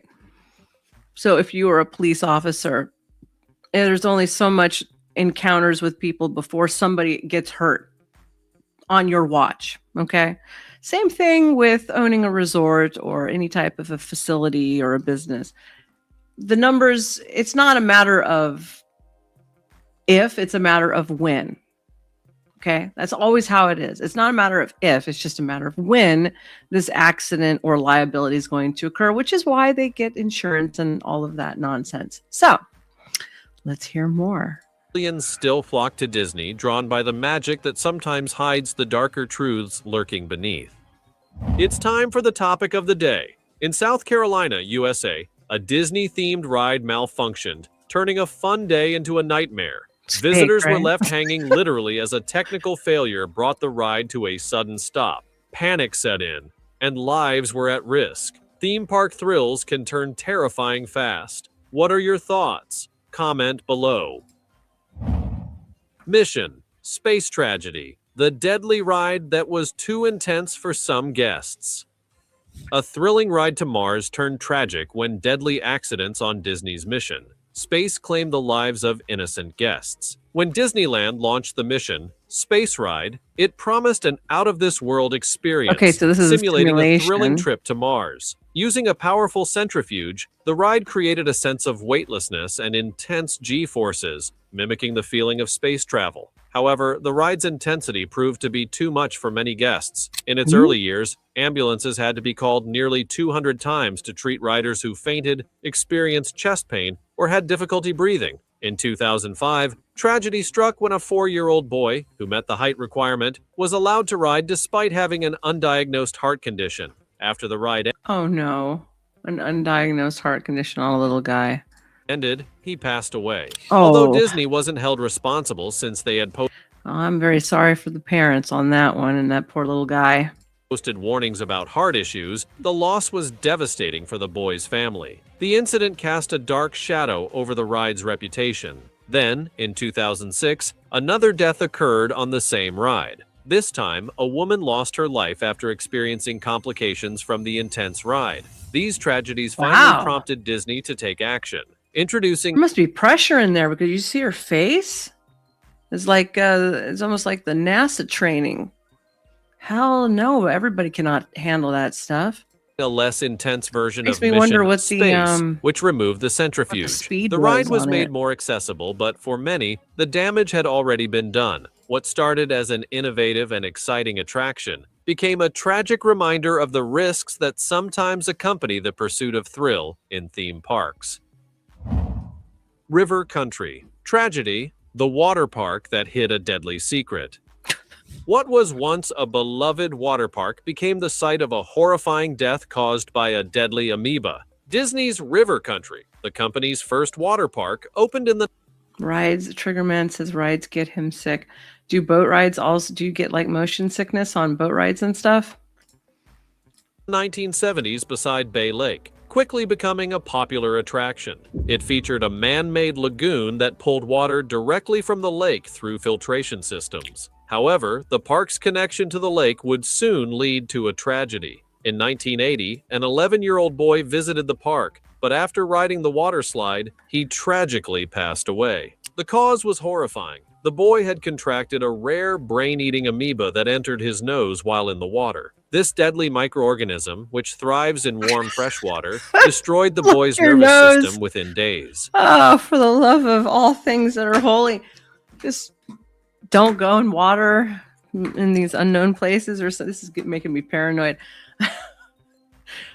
He says sometimes if the waves are bad, yeah. You know, I've never had motion sickness from being on a boat or anything. Knock on wood, at least so far. It was discovered that Bay Lake, where River Country sourced its water, was full of these dangerous amoebas, and the filtration system wasn't equipped to eliminate them. Disney's response was chilling. They claimed such amoebas were common in natural lakes during the summer, and they weren't responsible for the tragedy. Despite this horrifying incident, River Country continued to operate for years. Over time, rumors of more deaths circulated, but no official confirmations ever came. In 2001, without any public explanation, Disney shut down the park for good. Today, River Country stands abandoned, a haunting reminder of the dark secret that once lay beneath the surface. The park, once a symbol of fun, now serves as an eerie testament to the dangers that lurked in its waters. The tragic death of Debbie Stone, Disneyland's most haunted incident. Oh my gosh, I'm getting paranoid now watching this stuff. The ride's flopping off, amoebas in the water, eat your brains like a zombie. Brains, feed me more brains. God, help us. All right, no, thank you. P. Fledge says my idea of a good time is sitting uprange in a desert, and now you know why I love the desert. Have you ever lived in the desert? I have lived in the desert. Okay, it's not as good as you think it is. And if you want your skin to look all dried out and crackly like the scorched earth, then sure, you can go set up camp over there if you want. But me and my ass is going to go where there's humidity. Thank you very much. Everything's dead, P. Fletch. It's dead. The scorched earth is splitting. There's nothing good about the desert. I'm sorry. unless you're looking to bury bodies over there. I mean, then maybe. A dream job at just Disneyland kidding. turned into tragedy, and some believe 5 Debbie months. Stone's ghost still I lived a haunts couple the of park. years. In 1970, P. Fletch, I lived a couple of years after my dad took up church again and was pastoring a church. I had to move up there with them. Okay. I was stuck in the desert, and I'm a California, preferably beach girl. Thank you very much. And there's no water. There's no place to go. There's nothing to do. Your hair always looks horrible. Flat hair. You're always getting wind blown to death. No, thank you. And there's a lot of riffraff that lives up in the desert too. So I'm good. 1974, 18-year-old Debbie Stone had just started college and landed her dream summer love it job out as a there. hostess at Well, Disneyland. you can love it. Assigned to It's fine. America Sings, a rotating theater attraction with 6 stages, Debbie's role was to greet guests at the beginning of the show and bid them farewell at the end. She was excited about her new job and life. Okay, what desert were you living in? Tell me. Tell me which desert. Because I'm wondering if your idea and my idea of a desert is different. Tell me. I'm waiting. He says he's a fan of bikinis too. Which desert, P. Fletch? Is it Arizona? What is it? I'm waiting. Okay, I'm gonna turn my video on while I'm waiting for you to type. He might be stoned. Maybe he can't type right now. Are you just, El Cajon. Oh, that's California. What the hell were you doing in California in the desert over there? Even sharing joyful Were you chasing around the mamacitas and the little honeys out there? news with her parents just before her evening shift on July 8th. She called them to announce that she had fallen in love and wanted their blessing to get engaged. But that night, her life would be tragically cut short. As Debbie said her goodbyes to the audience, the rotating platforms began to shift. Then, a blood-curdling scream echoed through the hall.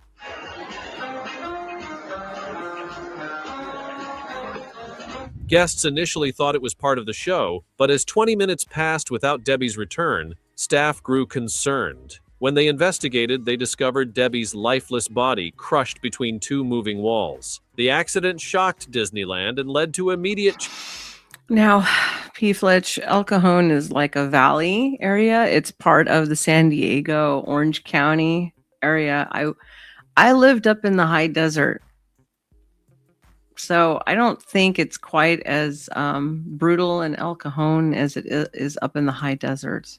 So, which, high desert would be like, you start going from there, you could start going towards Death Valley, the famous Death Valley and all that stuff. So, yes, if it got to be 125 degrees on a good day in good old El Cajon, then maybe I'll consider it a desert. But until then, I don't know.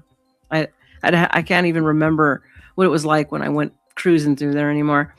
changes in the attraction's safety protocols, but the memory of that fateful night still lingers. Over the years, cast members and guests alike have reported eerie encounters with Debbie's ghost, hearing her voice or seeing her apparition near the theater. Her tragic death remains one of the most chilling stories in Disneyland's history, casting a shadow over the park's magical reputation.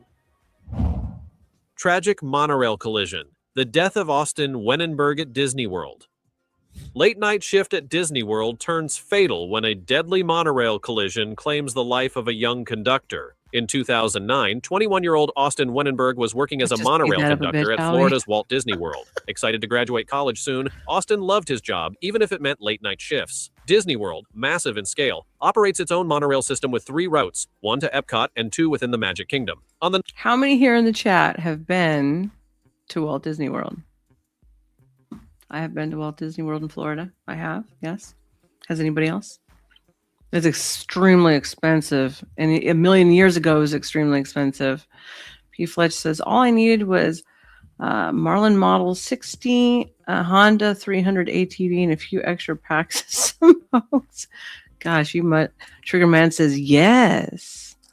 Which kingdom did you go to? All of them? And did you like it? Let me know. On the night of September 5th, Austin was operating the Purple Train during the park's final transport run, helping the last guests return to their hotels around 2 a.m. Meanwhile, another conductor was operating the Pink Train, which had received permission from the control center to move into the parking area. To do this, the Pink Train needed to reverse and switch tracks. But a simple oversight occurred. The control panel operator forgot to switch the tracks. As a result, the Pink Train continued on its usual route, heading straight toward Austin's Purple Train, which still had 6 passengers on board. Austin was the only one who saw the impending disaster. He slammed on the brakes and attempted to reverse, but it was too late. The 2 trains collided. The passengers survived, though shaken, but Austin was tragically crushed in the operator's cabin and died instantly. Investigations revealed that the dispatcher had failed to properly switch the tracks. OSHA fined Disney $44,000 for safety violations, but many questioned whether this was enough to make up for the life lost in such a preventable accident.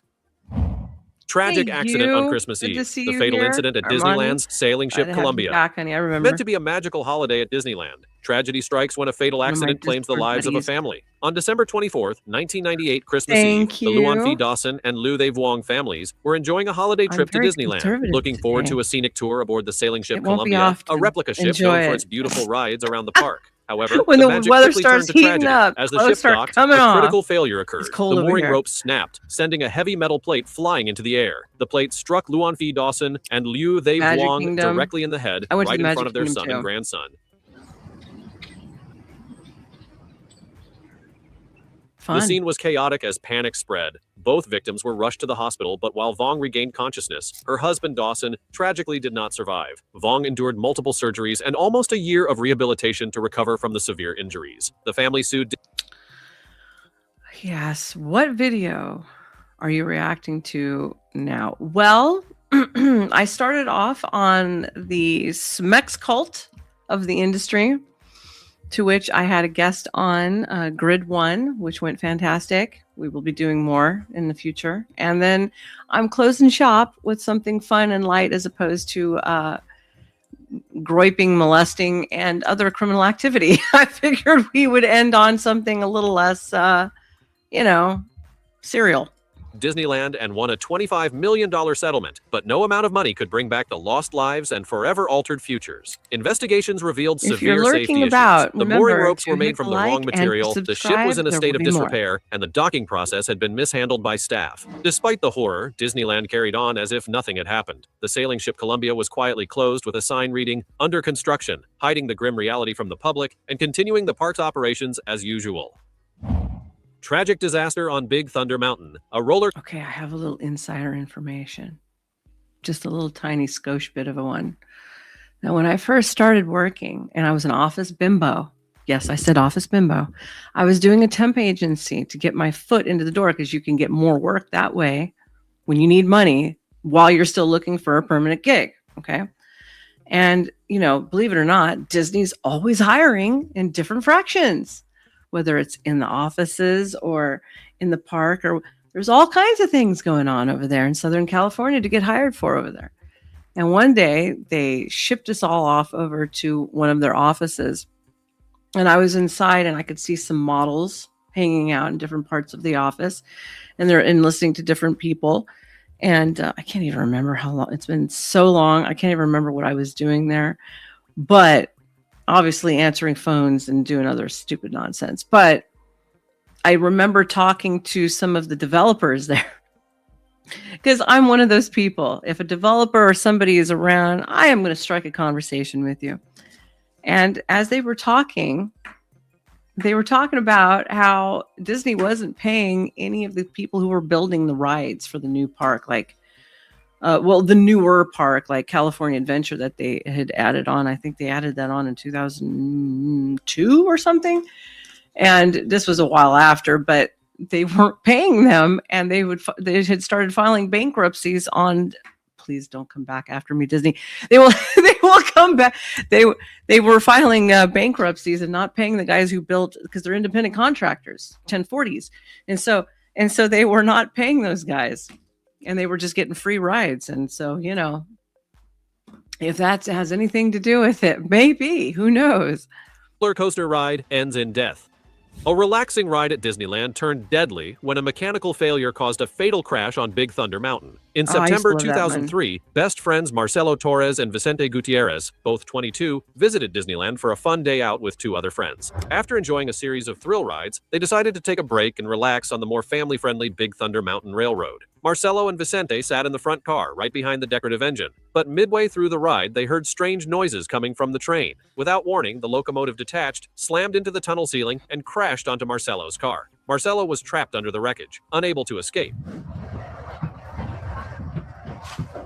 Vicente blacked out from the impact, while other passengers were injured. Marcelo, unfortunately, died instantly. Investigations later revealed troubling details about the incident. Mechanics had reported issues with Big Thunder Mountain weeks before the accident, and on the day of the crash, warning lights had appeared on the control panel. However, employees hesitated to shut the ride down, fearing repercussions from management. Disneyland admitted fault and compensated Marcelo's family, but his tragic death exposed the dangers of cost-cutting and negligence within the park's operations. The incident served as a stark reminder of the consequences that can arise when safety protocols are ignored for the sake of efficiency and profits.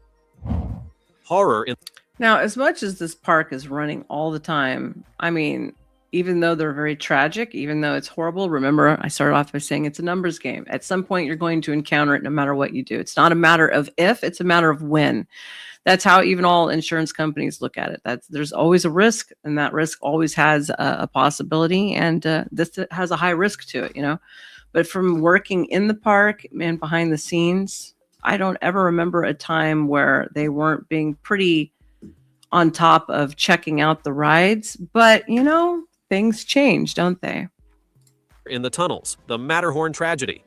What began as a thrilling roller coaster ride ended in a gruesome scene that left Disneyland guests frozen in fear. On January 3, 1984, 48-year-old Dolly Young visited Disneyland with friends, eager to enjoy the park's classic attractions. Around lunchtime, they decided to ride the Matterhorn bobsleds, a fast-paced coaster that races through icy tunnels and sharp turns at over 43 kilometers per hour. Dolly rode alone in her seat.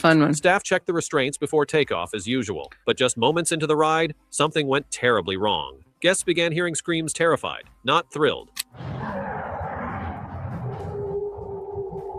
The ride halted suddenly. One man, riding with his 2 daughters, clutched them tightly and warned them not to open their eyes. On the adjacent track, the horrifying truth was revealed. Dolly's lifeless, headless body lay on the tracks. Her seat restraint was later found still buckled on the neighboring seat. While no one knows exactly what happened, many suspect she may have unfastened it or switched seats during the ride. But nothing was confirmed. Disturbingly, Disneyland reopened the Matterhorn the very next day using the same bobsled car involved in the accident. Even more chilling, this wasn't the Matterhorn's first fatality. In 1964, 15-year-old Mark Maples fell from the ride and later died of his injuries. In both cases, Disneyland placed the blame squarely on the victims, claiming they had ignored safety procedures. The Matterhorn may look like a fun, snowy mountain from the outside, but inside its tunnels, it's haunted by a history of tragedy that Disney rarely acknowledges. A ride that never ended. Magical Family Vacation turns into a living nightmare that haunts the Zuckers for nearly a decade. In September 2000, the Zucker family visited Disneyland for what was... I mean, those are kind of a good amount of stretch of time in between those accidents, but that's horrible. Somebody lost their head like that. You know, I went on a, I guess you'd call it like a date. I guess it was like a date, but it was a friend that I'd known like a long time. Anyways, he was 7 feet tall. He might have been 7'1". And we were going on the rides, and he's like, I can feel stuff whizzing by my head. And then he would crouch down. He was stuck so far out of the top of all of those rides. It was funny. But now I'm thinking, after watching this could have very well easily happened. He was so fucking tall in those rides. And this one time we were on Space Mountain, and he's like, Star, I can feel it by my shoulders. And so I was just laughing my ass off at the time. But yeah, I also remember my Uncle Floyd, he had to grab me in Space Mountain because I was coming out from underneath the, I was too little and skinny. And I was coming out from underneath in the, underneath the buckle. I was just getting sucked right out, and he had to grab my pants and hold me down, or I would have been gone. Gone somewhere in outer space of Space Mountain somewhere. Dead, I'm sure. Was meant to be a joyful getaway. Their young sons, Nicholas and 4-year-old Brandon, were thrilled, especially Brandon, who wore his favorite Mickey Mouse ears with... I am, Bandit, I am not very tall. I'm like 5'3". I might be 5'4" on a good day, but I'm generally 5'3". With pride. It was a day filled with laughter, parades, and I thought I was 5'5" because my driver's license said 5'5", but hey. Childhood wonder. But as night fell and they boarded their final Lying ride, to myself, everything wishful changed. thinking. They chose Okay? Roger How about Rabbit's that? Cartoon Spin, a playful cartoon-themed ride with twisting tracks. Brandon rode up front with his damn, mother, you're while tall, the rest of the family 6'4". followed in the car behind. As the taxi spun through dark tunnels, Brandon suddenly fell from the vehicle. Chaos erupted. His father leapt from the moving ride. Yes, I look taller because everything on me is large. Which we'll find out if my conservative top is going to ruin my views or not. We'll find out. Stay tuned. I'll let you know. In desperation, trying to stop it. But the ride continued for several meters, and one of the spinning cars ran over Brandon, trapping his tiny body beneath it. He was unconscious and not breathing. Although paramedics revived his heart, Brandon had suffered severe brain damage and Oh my internal injuries. gosh. Witnesses later claimed that staff ignored desperate pleas for help and delayed stopping the ride. Brandon spent weeks in a coma. When he finally opened his eyes, the joy was short-lived. He would never speak, walk, or live independently again. For 8 long years, he endured constant care and medical treatment before passing away in January 2009. Poor Investigations baby. revealed that a faulty safety bar and a lack of protective barriers caused the tragedy. Though the Zucker family won a lawsuit, the emotional scars remain unhealed. From Disney rides that have tragically claimed lives to shocking accidents on thrill rides worldwide, theme parks aren't always fun and games. While most visits are safe, rare mechanical failures, human errors, or safety oversights can turn deadly. Now let's explore some of the most chilling theme park incidents ever recorded. Oh, gosh. Ride of Shame. Guests came for a thrill, but what they saw spinning in the sky looked like a symbol from history. That's not Disney. This was supposed to be about Disney. Is this Disney? That does not look like Disney. Darkest hour. In the summer of 2019, Tasmania theme park in Luffingen, Germany, proudly Okay. unveiled its newest attraction, Adlerflug, Luffingen or in Eagle's Flight. Germany. The ride featured 2 spinning. Is anybody noticing something about the shape of that ride? Does anybody notice the shape on that ride?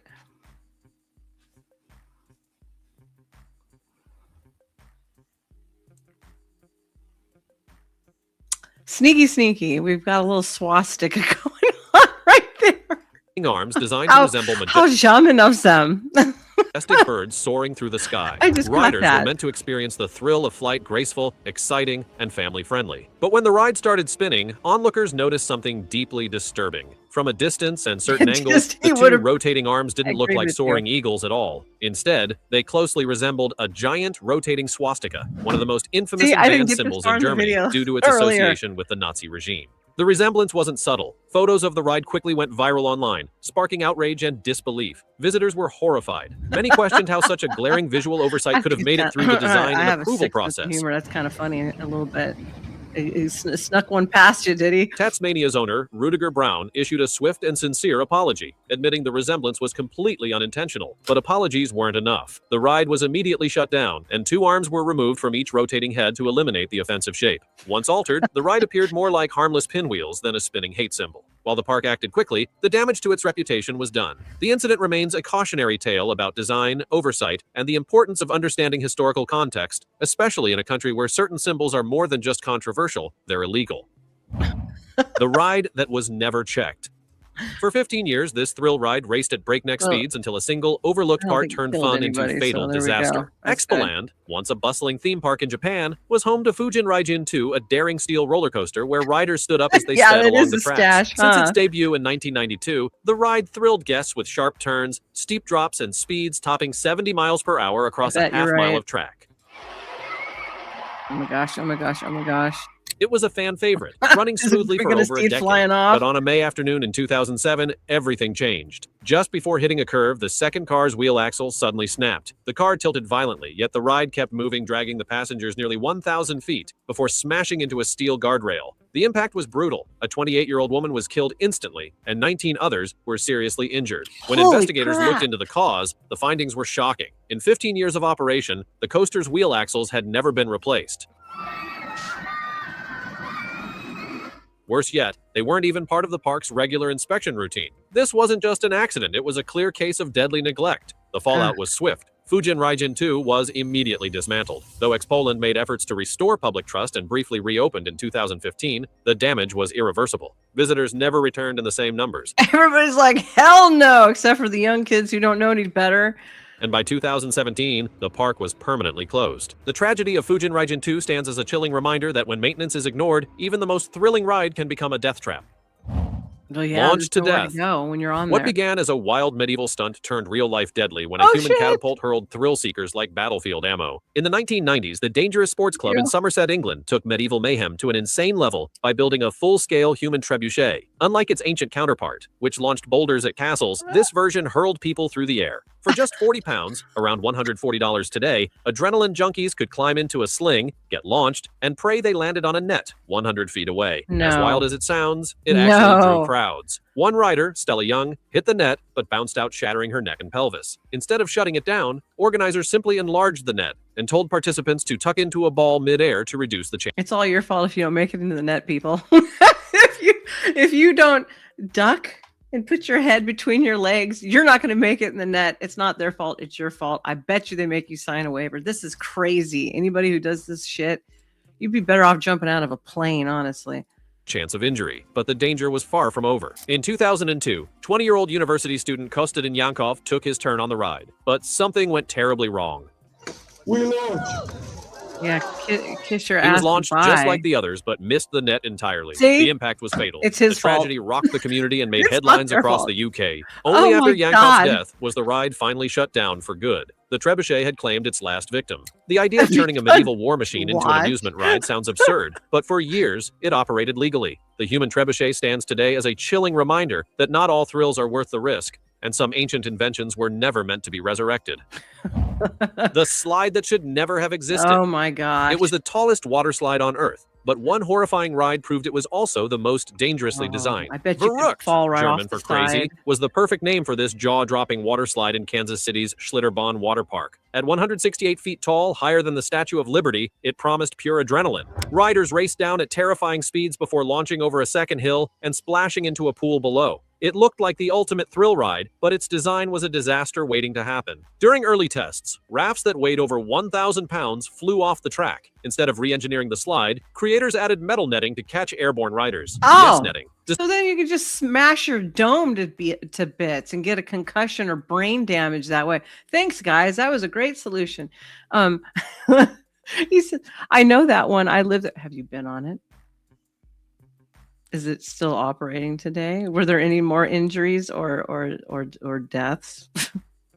He said the owner's son was a victim. Oh, is he like okay kind of a victim? Excuse me, my stomach is empty. Is it an okay victim, or did he get like really smashed up and hurt? Let's see. Despite the obvious danger, the park, which had donated large sums to the state, was allowed to conduct its own safety inspections. They estimated each raft needed to weigh between 400 and 550 pounds. That was it. No further safeguards, no professional certification. In 2014, Verrückt opened to the public. Then came tragedy. In 2016, 10-year-old Caleb Schwab rode Verrückt. His raft, which met the park's weight guidelines, hit the second hill, went airborne, and slammed into the netting. Caleb was decapitated. 2 women riding with him were also severely injured. Later investigations revealed the horrifying truth. Caleb, who weighed just 73 pounds, had been seated in front. The weight imbalance likely caused the fatal launch, something any real safety test would have caught. Schlitterbahn's shortcuts, negligence, and blind ambition turned what should have been summer fun into a family's worst nightmare. The ride was demolished, but the pain and outrage still linger. Horrible. A drop that took a life. California's tallest water ride, but one horrifying plunge exposed. You know, I remember when I was a kid, they had an accident at Knott's Berry Farm, and the tall, I think it's called like Riptide or something. I can't really remember the name of it, but it's kind of like, oh shit, I think they're showing it. It says Knott's right on there. Fatal flaws Let's that should see. have never made it past This is the gate. it. Knott's Berry Farm, often hailed as I didn't California's watch this premier video. theme park, I carries watched, a like, darker first 3 legacy few minutes of it. visitors realize. Since the 1980s, it's seen at least 16 serious ride-related accidents, but one of the most haunting occurred on its record-breaking water ride, the Perilous Plunge. Debuting in 2000, the ride featured a stomach-churning 115-foot drop, with only a lap bar and seatbelt to secure riders. For most, that setup worked until it didn't. In 2001, a 300-pound woman boarded the ride. The seatbelt couldn't fit across All her her waist, fault, so she damn it. fastened it across her legs. No staff intervened. Moments later, as the boat careened down the steep plunge, she was violently thrown from her seat and fell more than 100 feet into shallow water below. She died instantly. When the boat returned to the station, investigators were shocked to find the restraint still locked. The restraint was still locked? But the tragic truth became clear. Neither the She probably didn't put it on because it probably didn't fit.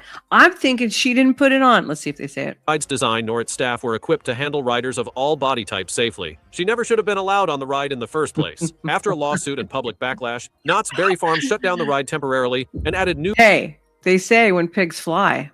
There you go. Okay? 4-point restraints meant to fit all guests, but by then, it was too late. Though Perilous Plunge remained open for years afterward, the tragedy cast a long shadow. The incident stands as a chilling reminder that even the biggest thrills must be backed by the most basic safety. America's most dangerous park. Imagine a theme park so reckless, it needed a fake insurance company to stay open. Welcome to New Jersey. A fake insurance agency to stay open.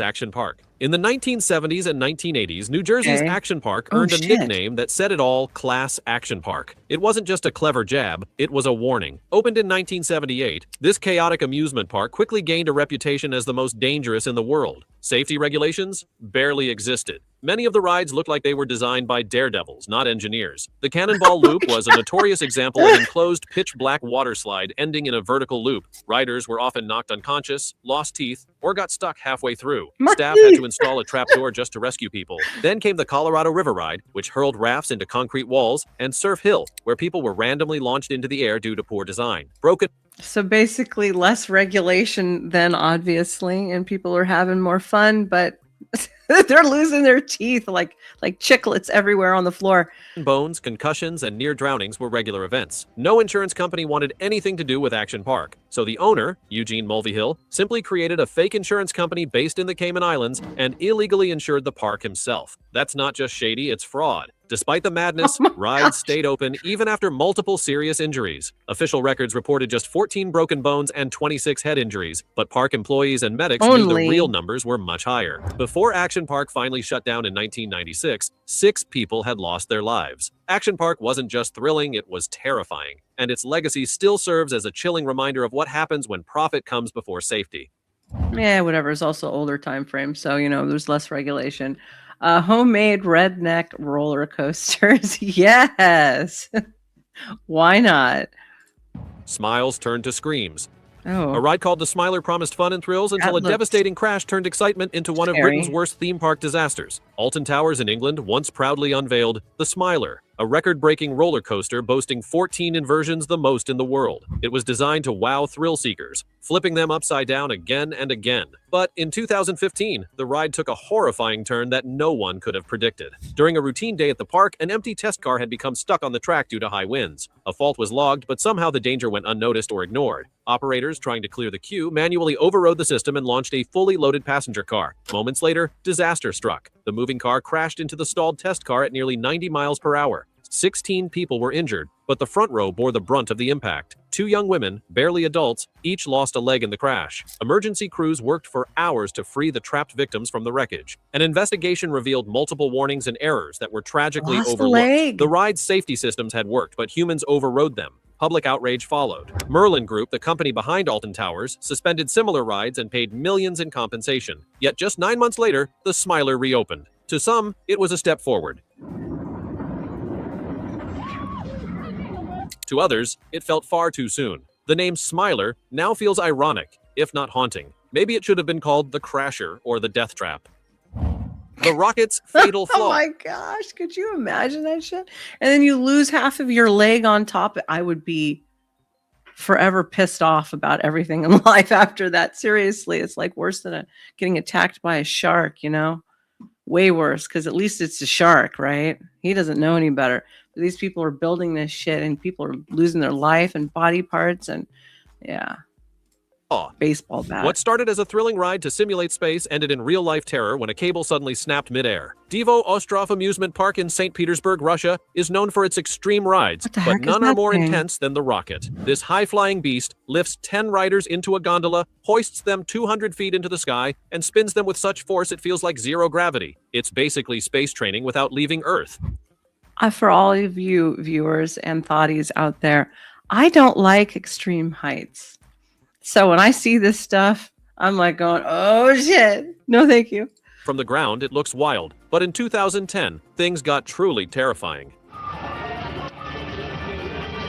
During one ride, as the gondola soared above the park, one of the massive support cables suddenly snapped. The gondola, still suspended by the remaining cable, swung wildly in the air with 10 terrified people inside. For over an hour, emergency crews worked to rescue the trapped riders, who dangled helplessly above the park's crowds. Incredibly, praying. They became the most religious people quickly at that time ever. No one was injured, but the close call shook everyone. An investigation later revealed that the summer heat had likely weakened the metal cable, leading to the sudden failure. Considering the ride operates outdoors, you'd expect it to be built for all kinds of weather. Apparently, not quite. The ride was briefly shut down, inspected, and repaired, but to many people's shock, it reopened later that same year. No public explanation. They probably got baptized up there and speaking in tongues. And I'm a PK's kid, so I can talk about that. Yes, I made a joke. It's okay. It's okay. Major redesign. It's hard to believe something so risky was brushed off so quickly. Maybe it should have been called the Roulette, because riding it feels like a spin of fate. No, thank you. The Catapult of Terror. A close call at Mount Olympus. Picture this. You're strapped into a catapult ride, hurtling toward the sky at 60 miles per hour, ready for the ultimate thrill. But what if disaster strikes at the very moment you launch? In 2015, at Mount Olympus in Wisconsin, this nightmare almost became a reality. Drew Larson was recording his 13-year-old son as he prepared to ride the park's famous human catapult. This ride, designed to shoot riders 200 feet into the air at breathtaking speeds, seemed like the ultimate thrill for any adrenaline junkie. But just as the ride was about to begin, one of the heavy-duty cables snapped, violently slamming into the platform just inches away from the boy. I've seen those in Vegas, all over the place. The cables, built to withstand 40 tons of pressure, were meant to ensure a smooth and safe ride. But in this instance, the frayed cables almost cost them everything. If the boy had been even slightly out of position, he could have been severely injured or worse. Even more chilling is the fact that the ride had passed its inspection only a month earlier, raising questions about the park's maintenance practices. Well, last month, good to go. The ride was promptly shut down, and its removal from the park came as a relief to many. The incident left behind a terrifying reminder that no matter how thrilling an attraction may be, safety should always come first. While Disney parks are usually safe and well-maintained, these tragic incidents are a reminder that even fantasy worlds have real risks. Millions visit these parks without harm, but the rare cases of death reveal that no place is completely immune to danger. We hope this video gave you insight into the... Well, what did you all think about that? Do you want to go ride a bunch of rides now? Because I don't. I think I'll stay home and playing coloring books with my kid or something. Speaking of which, I have to go do domestic duties now. Thank you all very, very much. Thank you all for joining me tonight. I hope you enjoyed the political segment. Hope you enjoyed Grid One. Don't forget of his new channel that's opening up. I hope you enjoyed the more on the occult stuff. If you have any ideas or you want to see more of something, leave a comment after the stream. Let me know. Give me some feedback. I appreciate you all. So, School of Thought on a Tuesday is telling, it's Tuesday, right? School of Thought on a Tuesday is telling you all to be good boys and girls. Don't be on your phones while driving on the freeway to your jobs, okay? And have a good rest of your week during the grind, and may you all enjoy your weekend coming up. I will be streaming again on probably Friday, more than likely, setting up tomorrow. So thank you for joining me. I love you all, and I will see you again soon. Goodbye, and good night.